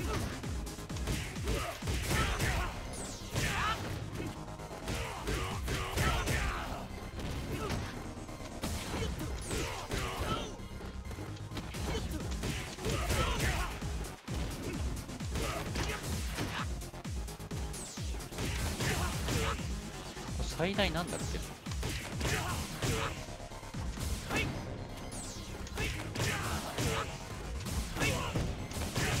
違うわ、5ゲージ使った。こんなんなんだっけ。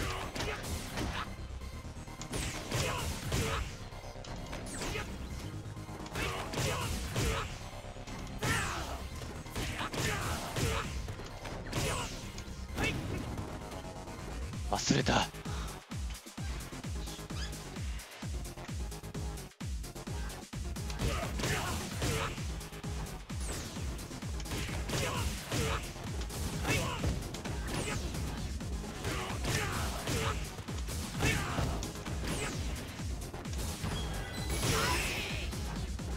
最大なんだっけ。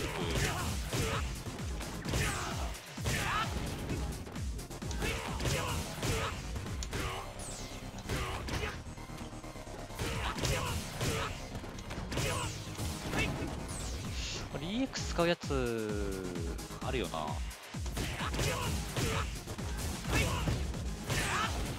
まあ減るだけど。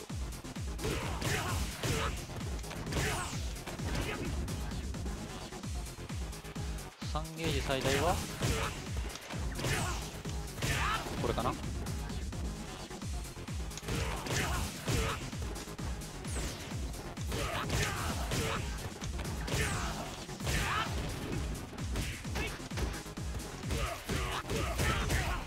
あ中でもいいけど。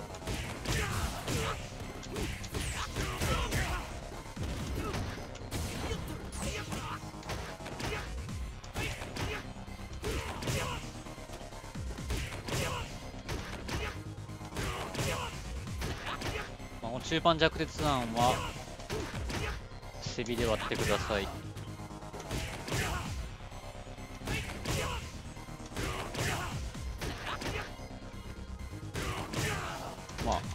み合いでこれが。こ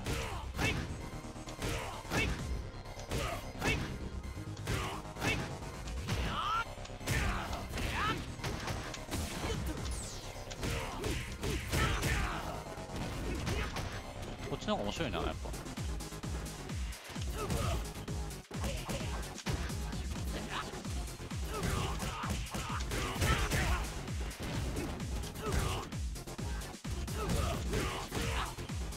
つながるな。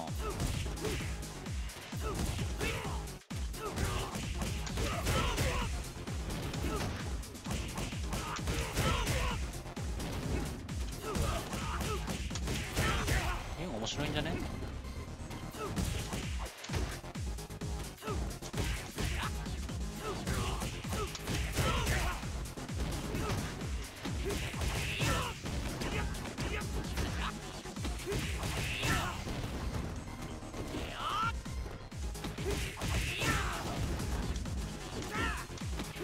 詐欺飛びがあったけど忘れたわ。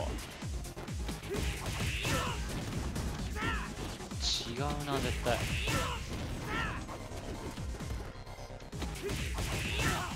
俺は弱鉄なんでゲージを貯めながら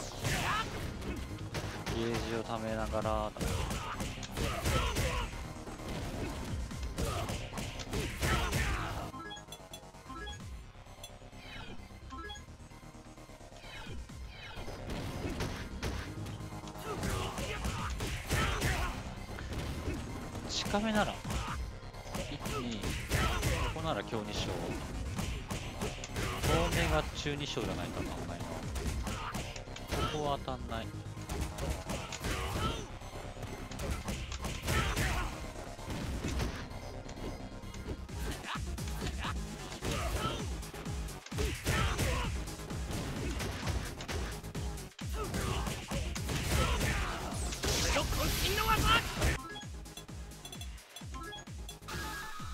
はい。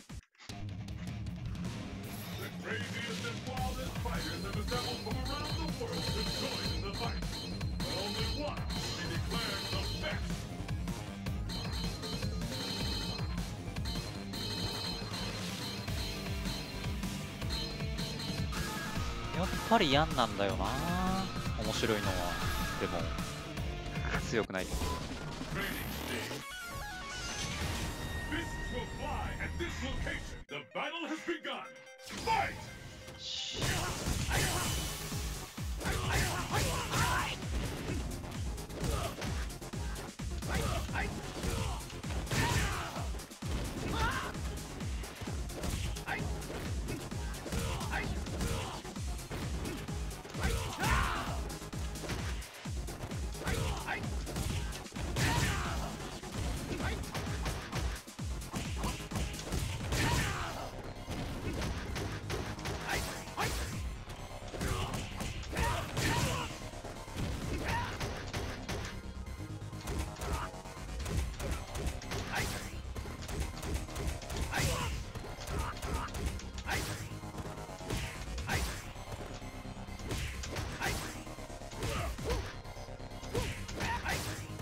中勝利で締めた後がすごい。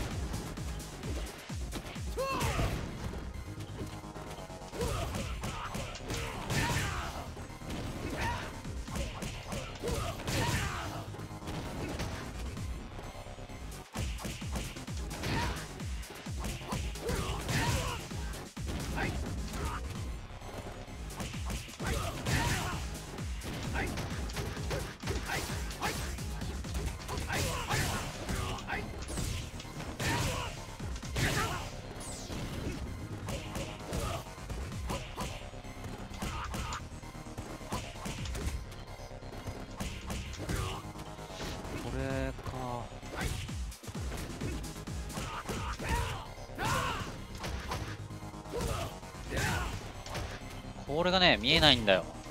マジ見えない、これ。お表やで。こうやって見えないんだな、これが。まあ、息吹のあれだよね、これは。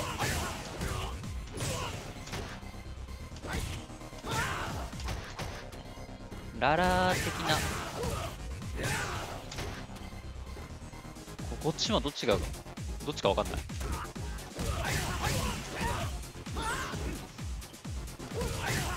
これか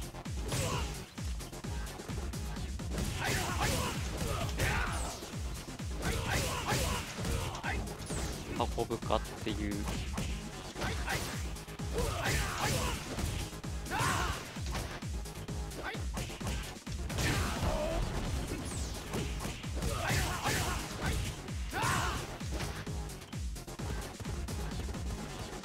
あと面白いのがこ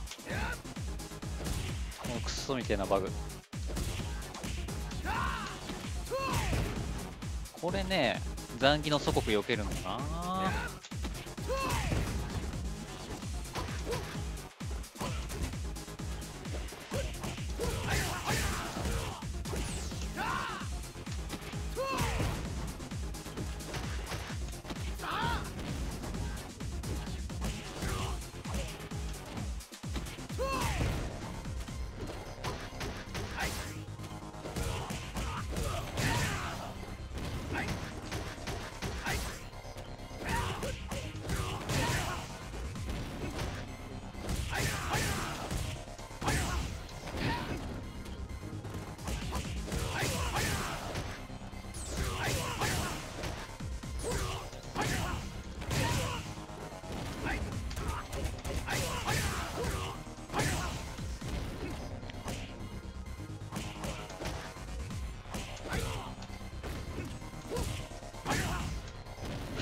なんかミスんだよな、これ。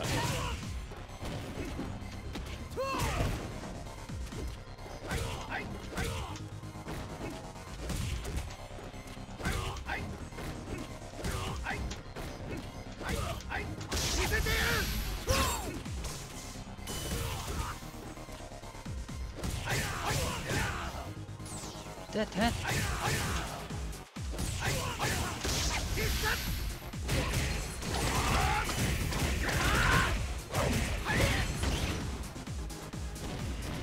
タンで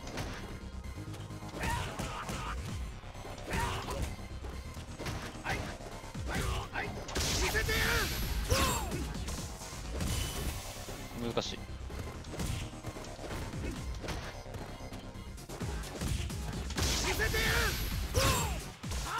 好みだ。避けら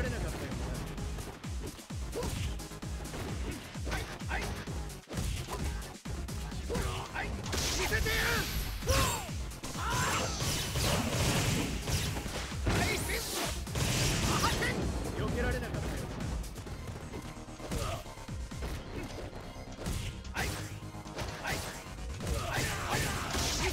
ああ、これ入らん。あれオートガードだな。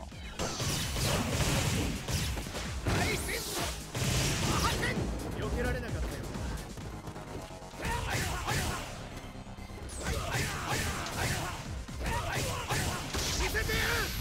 これがね、難しいんですよ。避けられなかったよ。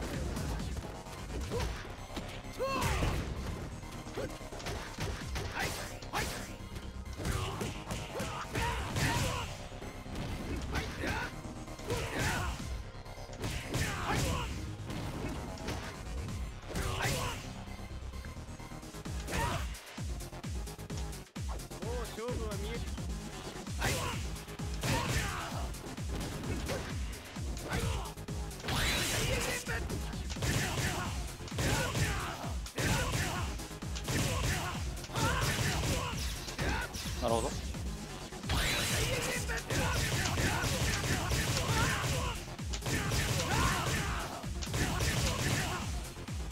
ういうことか。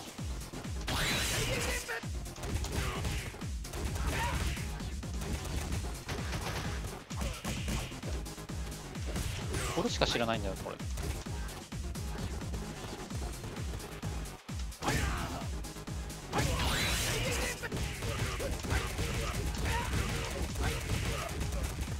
しか知らん。使いこなす、めっちゃ使いこなすと強いけど、機械じゃないと無理みたいなやつあるからな。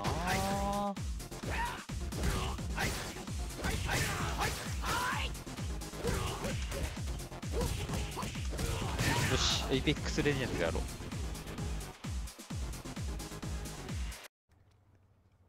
ニトロ使ってみたい。ダメだ。女の子にモテたいんだ。やめとけって。エイペックスレジェンズやらないとな。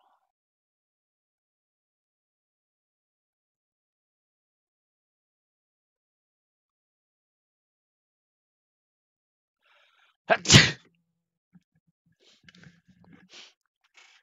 っにょってないや。エイペックスレジェンズ、あ、電話来たな。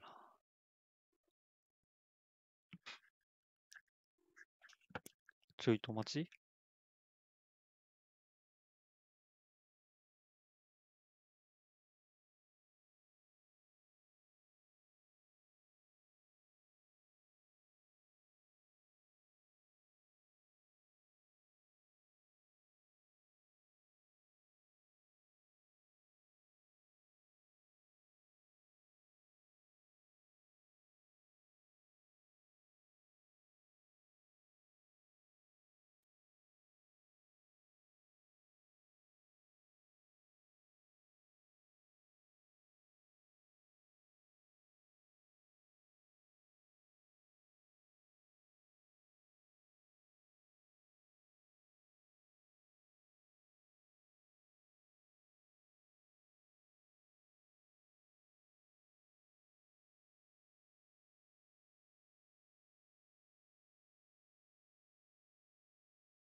ゃうま。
8時か。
力がなくさすぎる、この会社は。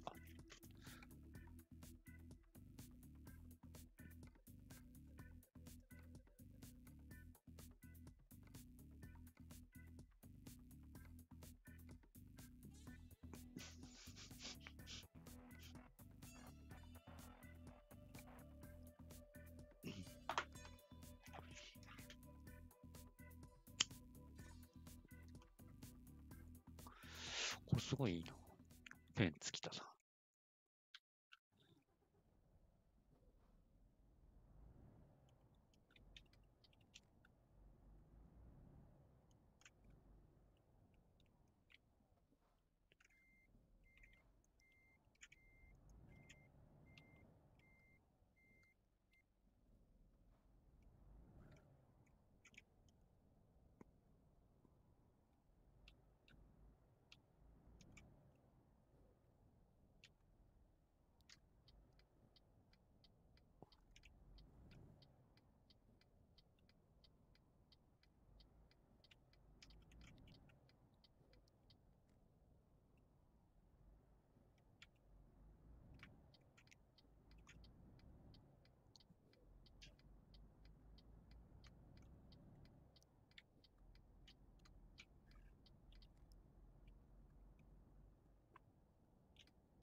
クルーズコントロールの速度が、わかんねえな。これ90か。OK。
坂がきつい。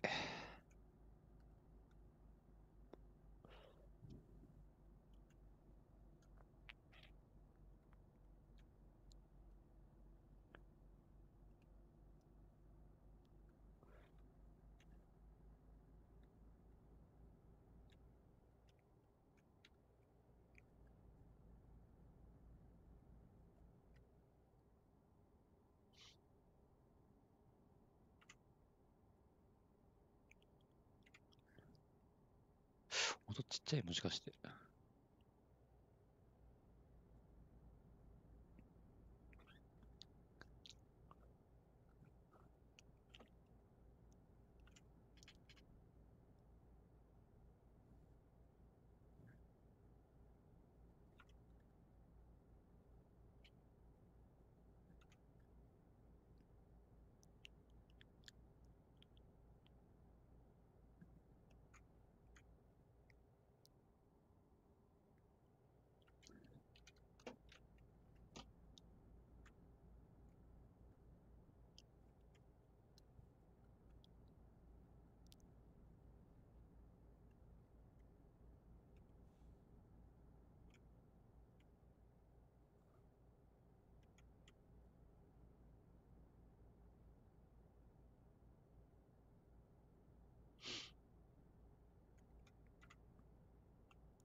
いけるな。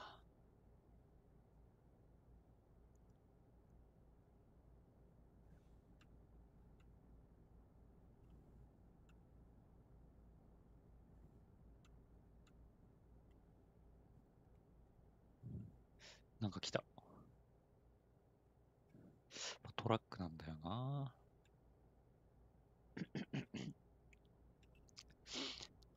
エイペックス早くダウンロードしろよ。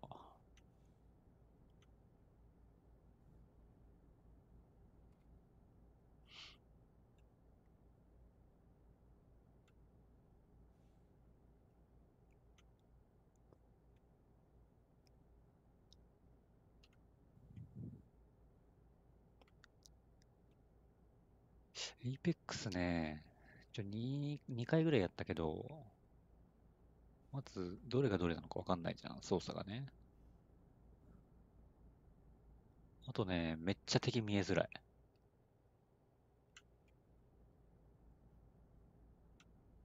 そこがね、いい感じ。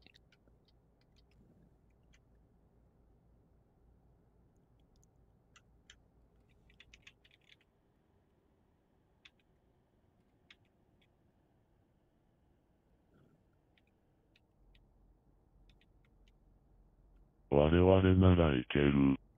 我々ならいける。シージで鍛えた目。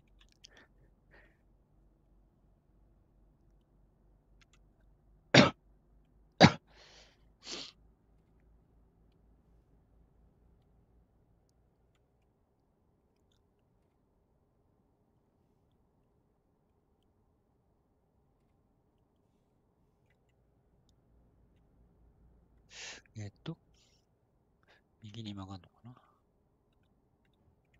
チルアウト。チルアウト。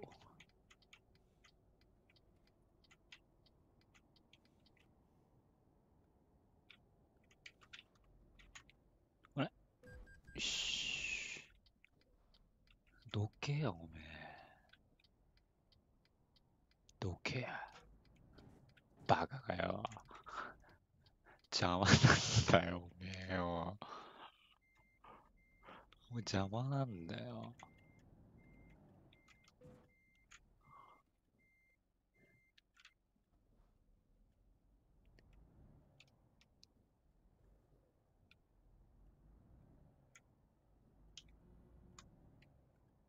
邪魔なんだよ、おめえ。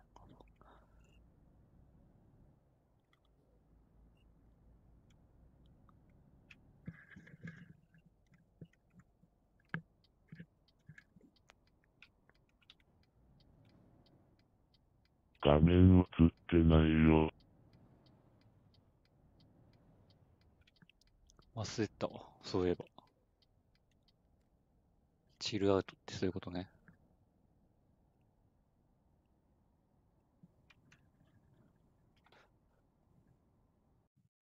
そういえば忘れてたわ。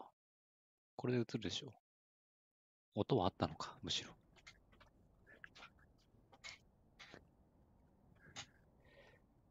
チルアウトって、あなたね、いいこと言ってくれるじゃない。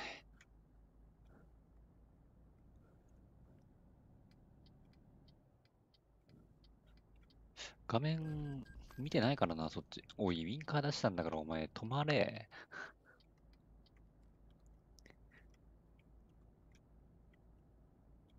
僕が悪いみたいになってんだけど、何なんだ、あの車。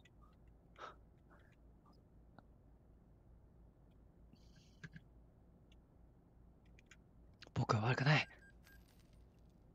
え？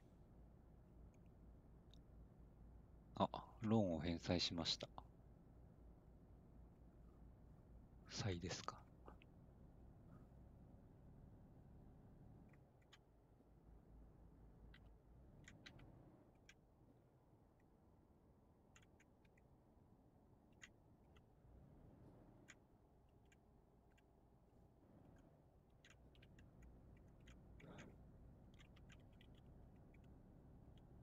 お、すまんな。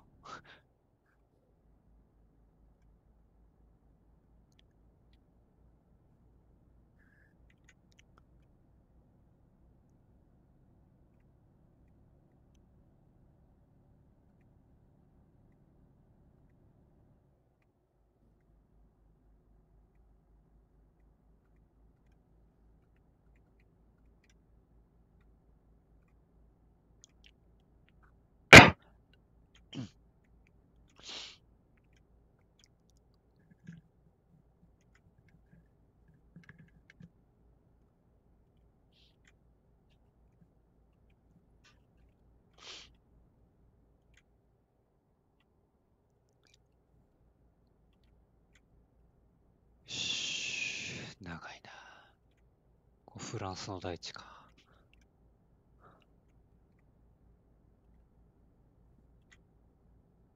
90遅いな。詰まってんだけど。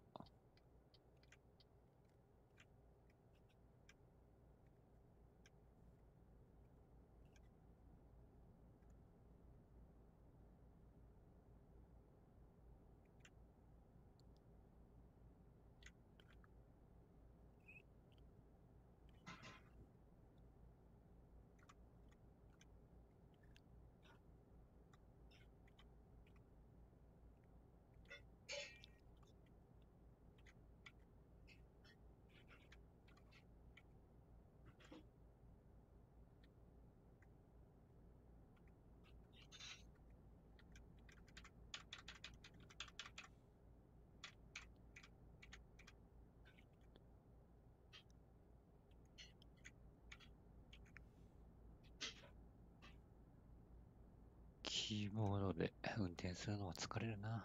みんなキーボードで運転してんのかな、世の中の人。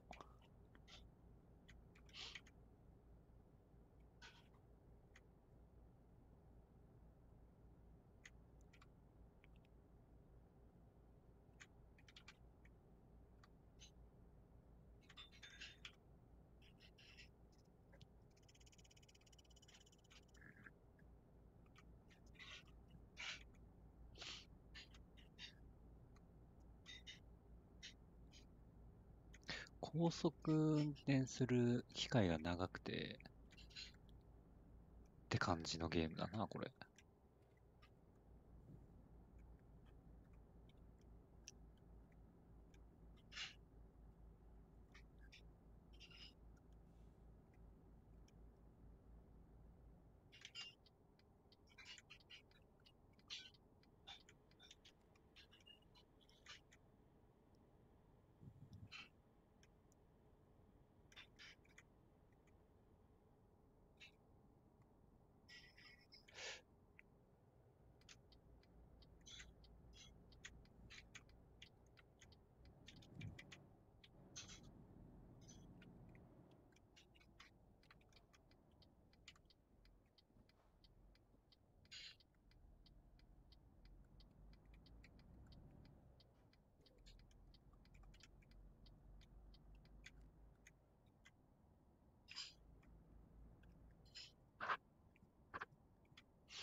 戻んの？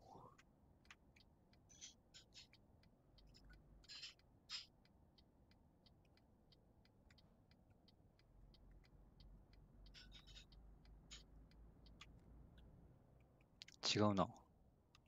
あれ、ここ合ってる？意味わかんねえ、この道。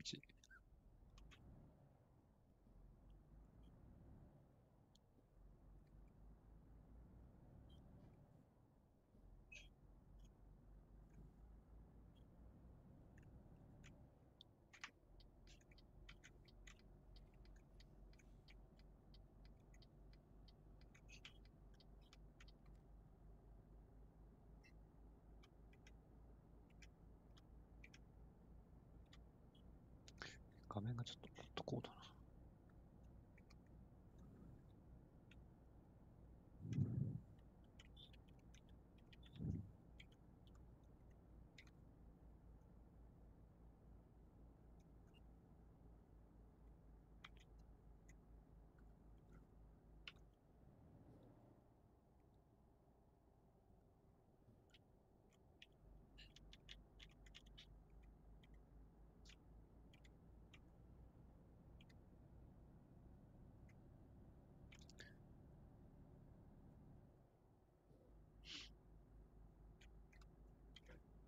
道間違えた？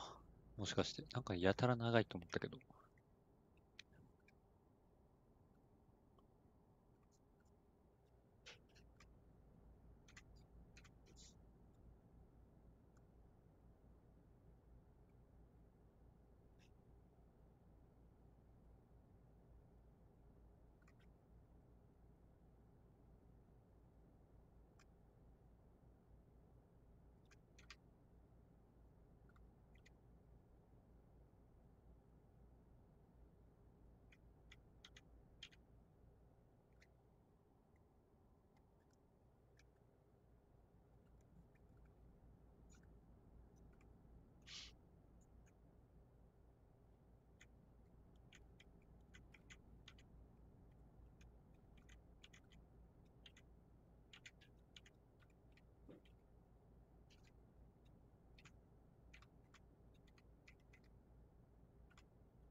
道間違えてんだ。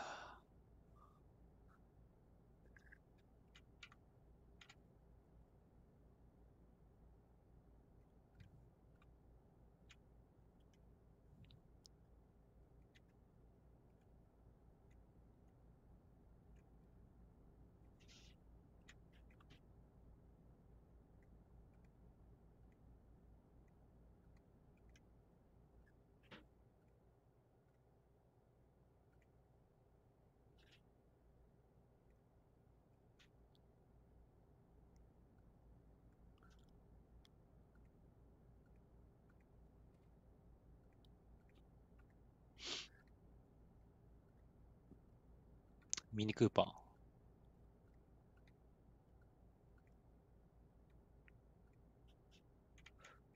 あれはなんだ？ミニクーパー。これはなんだ？割り込みやがって。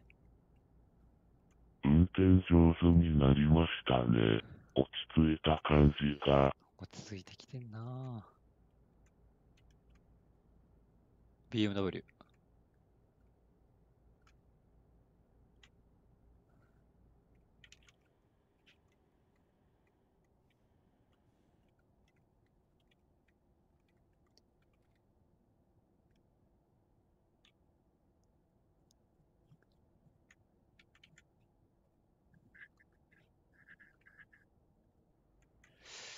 えーっと。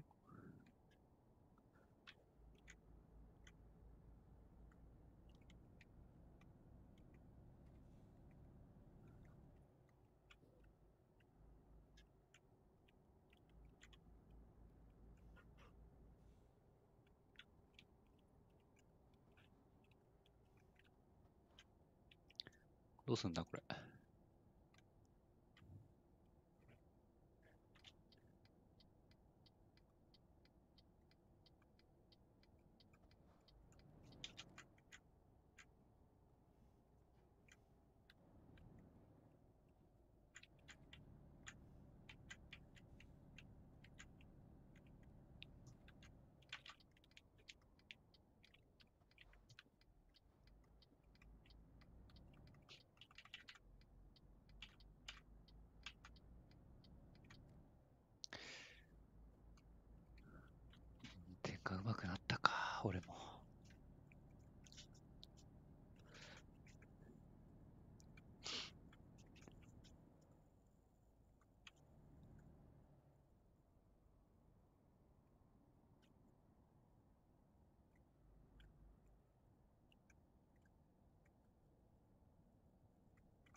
イペックス終わったら言ってくれよな。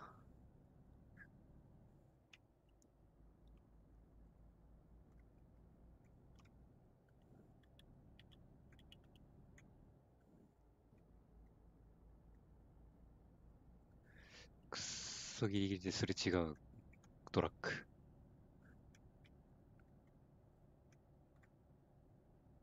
了解しました。右だの。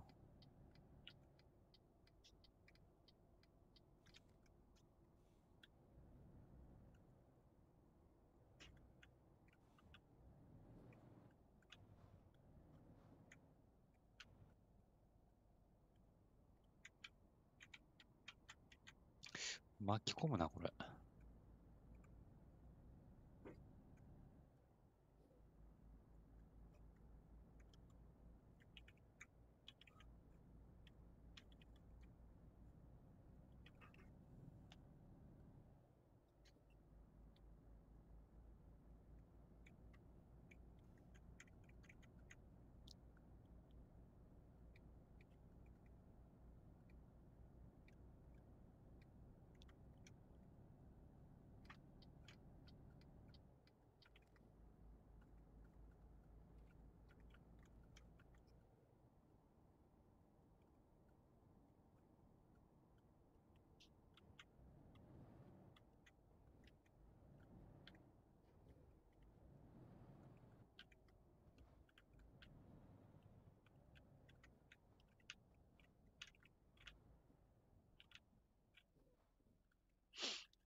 待ってんじゃねえよ。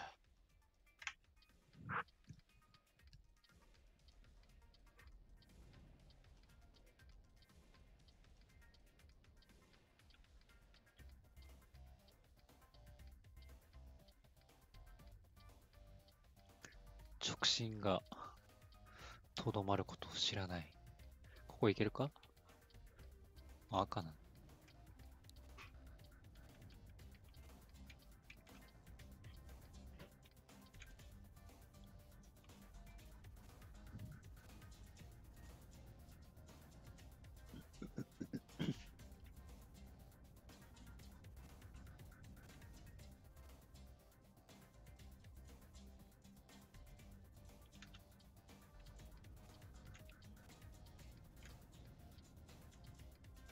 よし。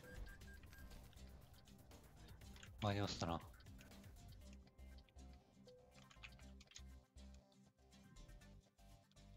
プロの注射を見るんだ。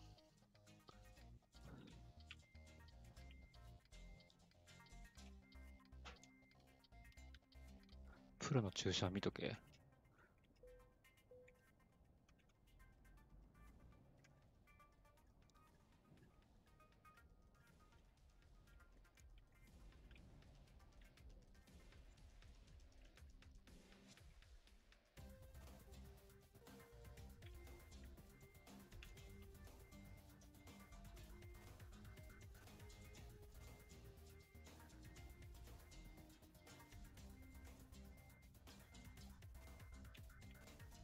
見えね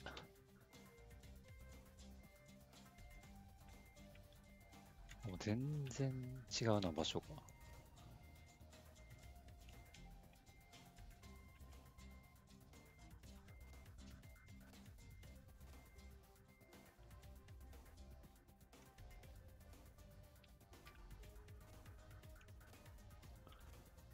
一回で行きたいんだけど、難しいよね。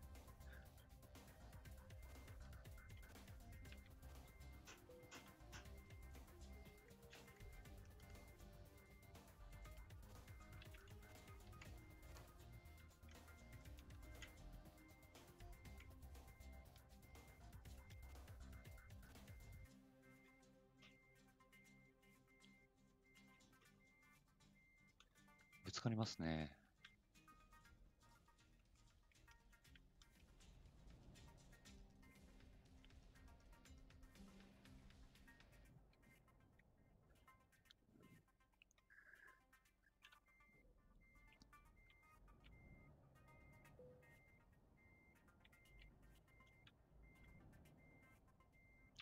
や曲がるなぁ。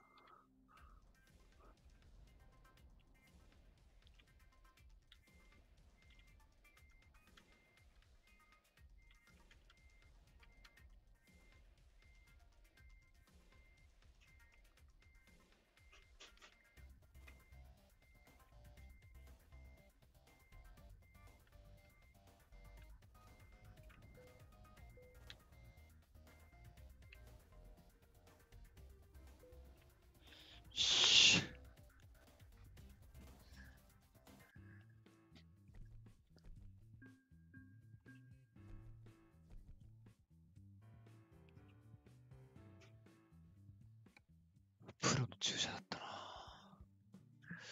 ぱね、所持金がね、少ないね。トラックディーラー。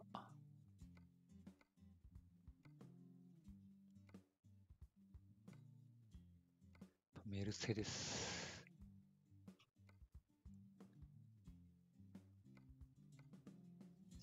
メルセデスだな。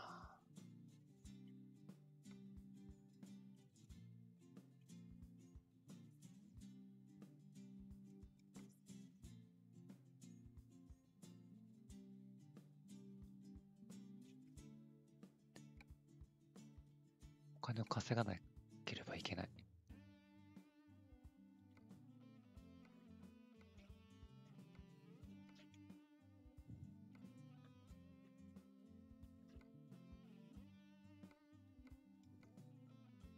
スイスに行こう。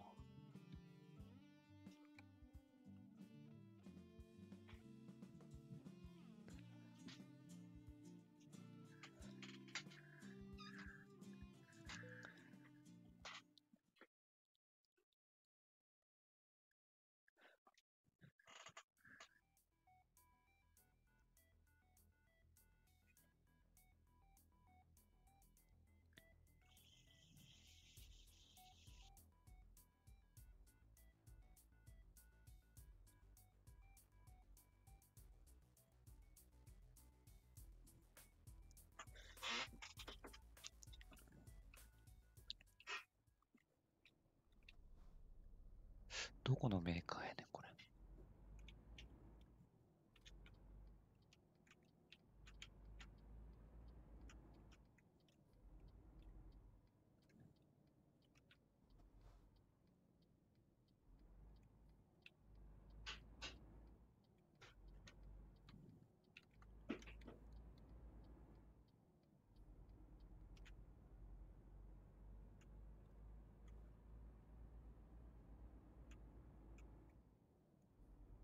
このメーカー知らないな、このトラック。どこ？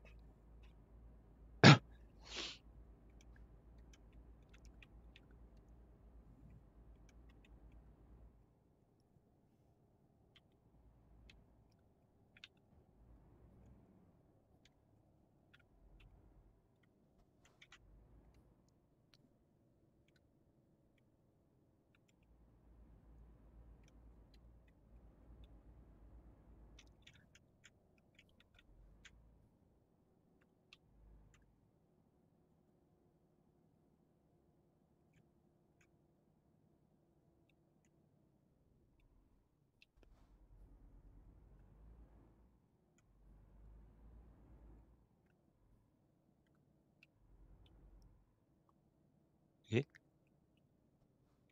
信号ないよ、これ。これ見るのがね、クソだるいんだよ。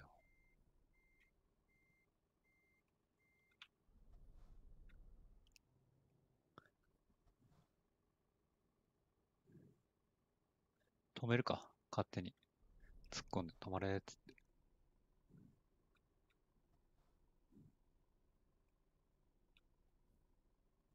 え？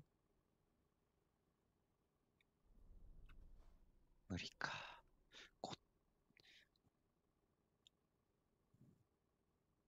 見えねえ。止めるか、勝手に。止まれ、お前。よし。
クルーズコントロールの速度がわかんないんだけど。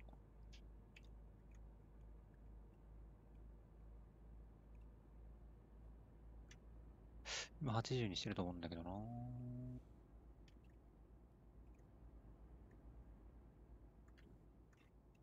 ょっときついからインコース使わせてもらいます。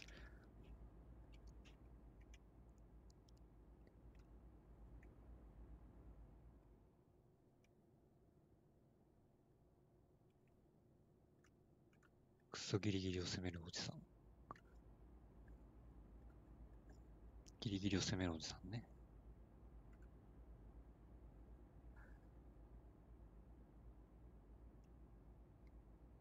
ギリギリを攻めるおじさん。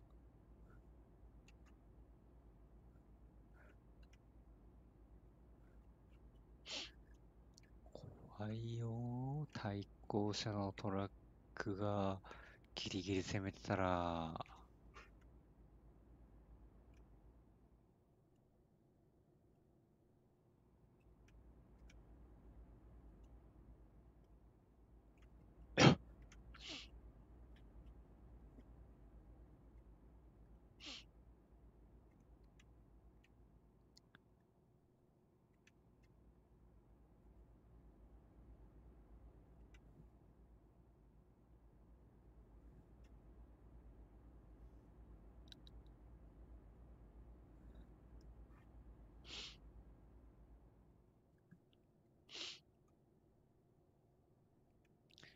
アウトインアウトだ。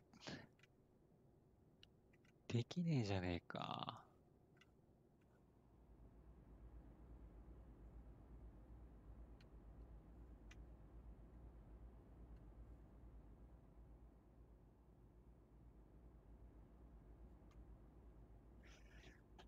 アウトインアウトしていかないと。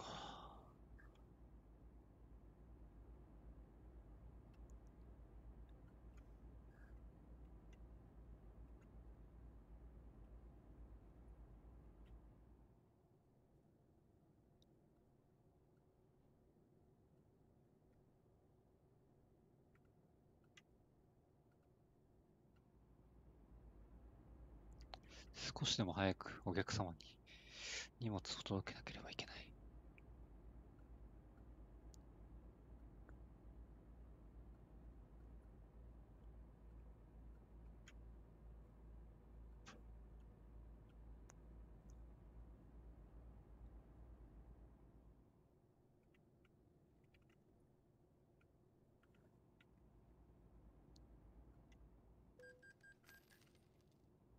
あ、60ユーロ取られた。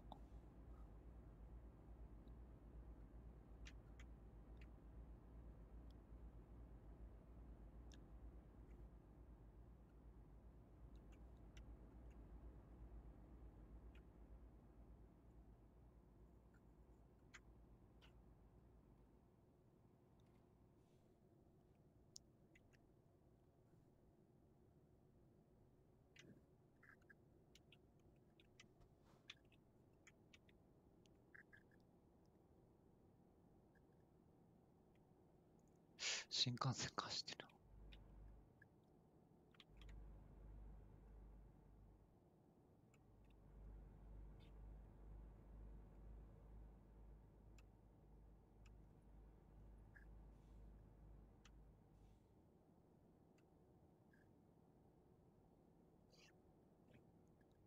田園風景。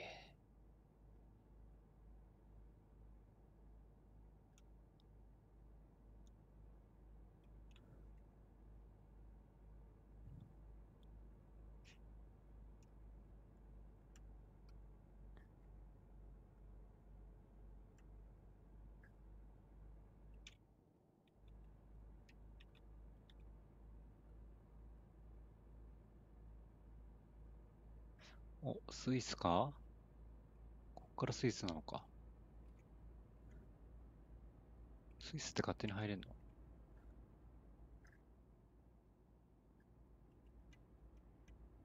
スイスってユーロじゃなくね？終わりました。終わったか。じゃあこの配送が終わったら、やるか。アペ。あとやるか、終わった。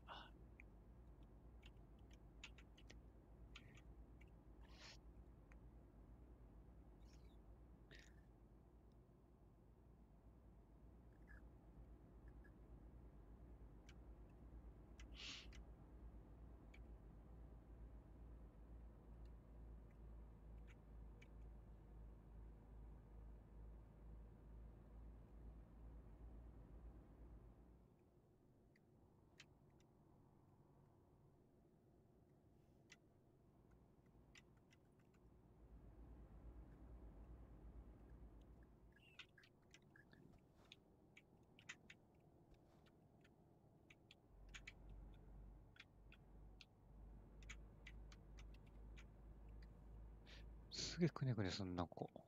イニシャル D か、これ。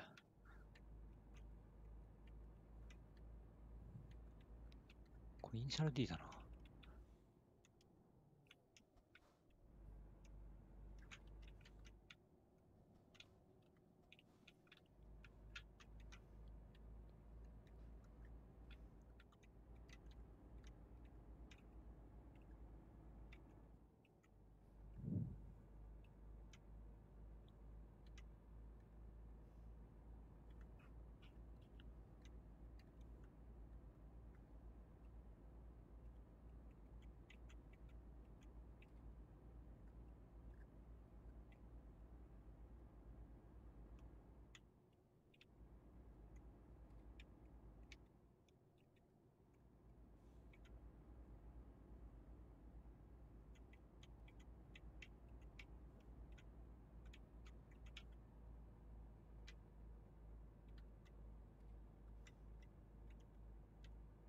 イニシャル D か。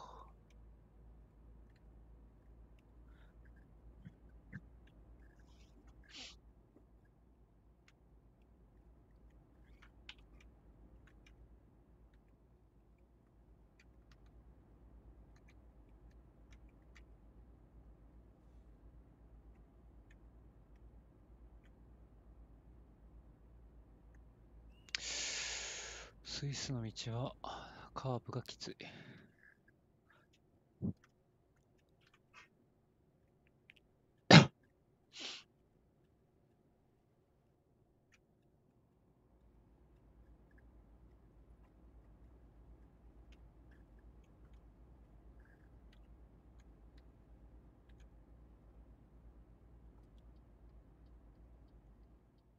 ベルンついたよ。やべ。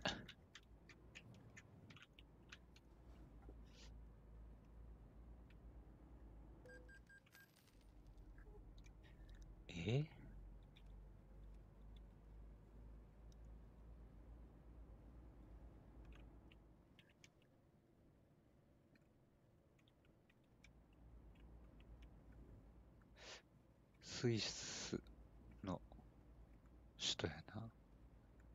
なんか上になんかすげえ、なんだこれ、なんか上にすげえなんかついてるわ。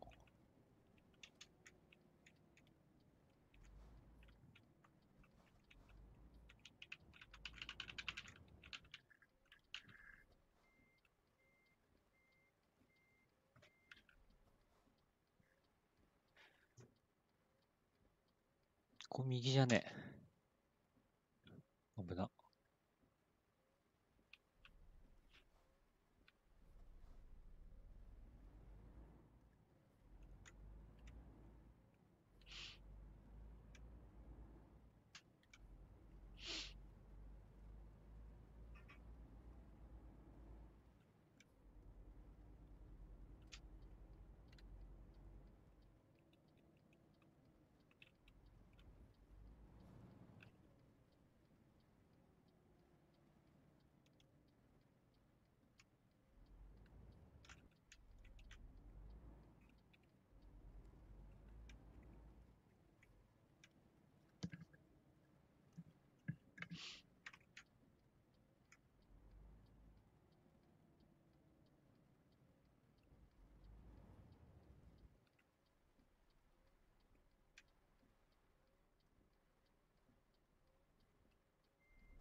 もうすぐですよ。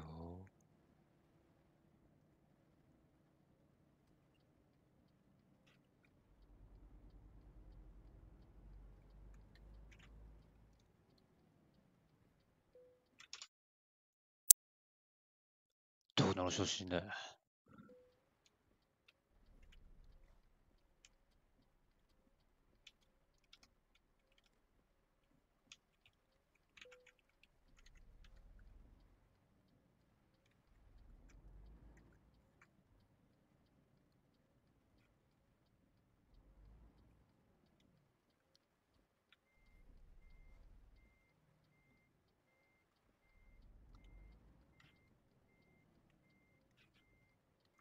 ミスったな。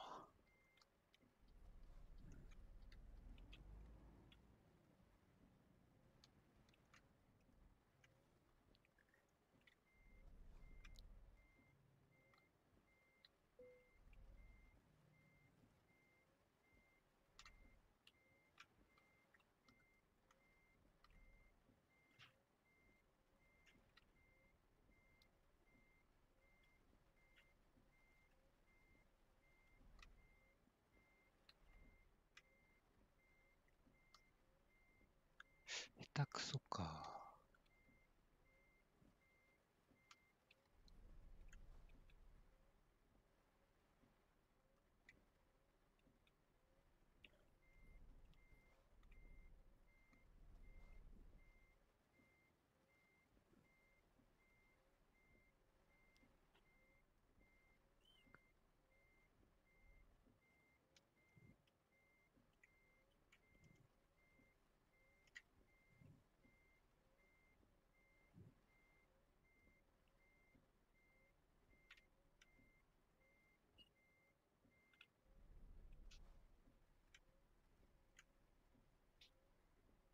難しいなぁ。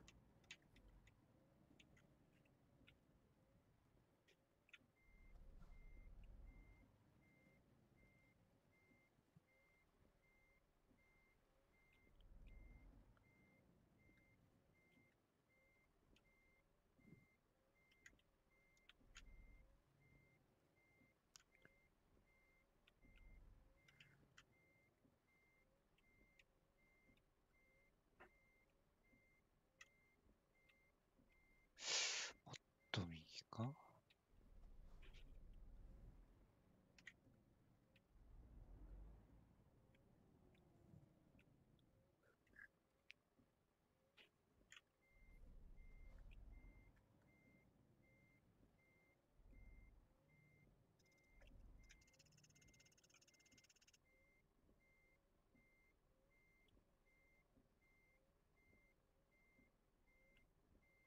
もっとか。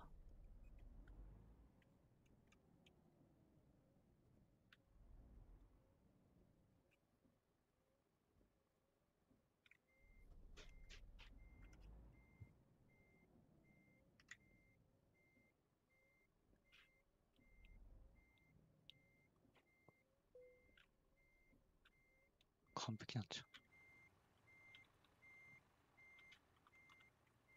全然完璧じゃないわ。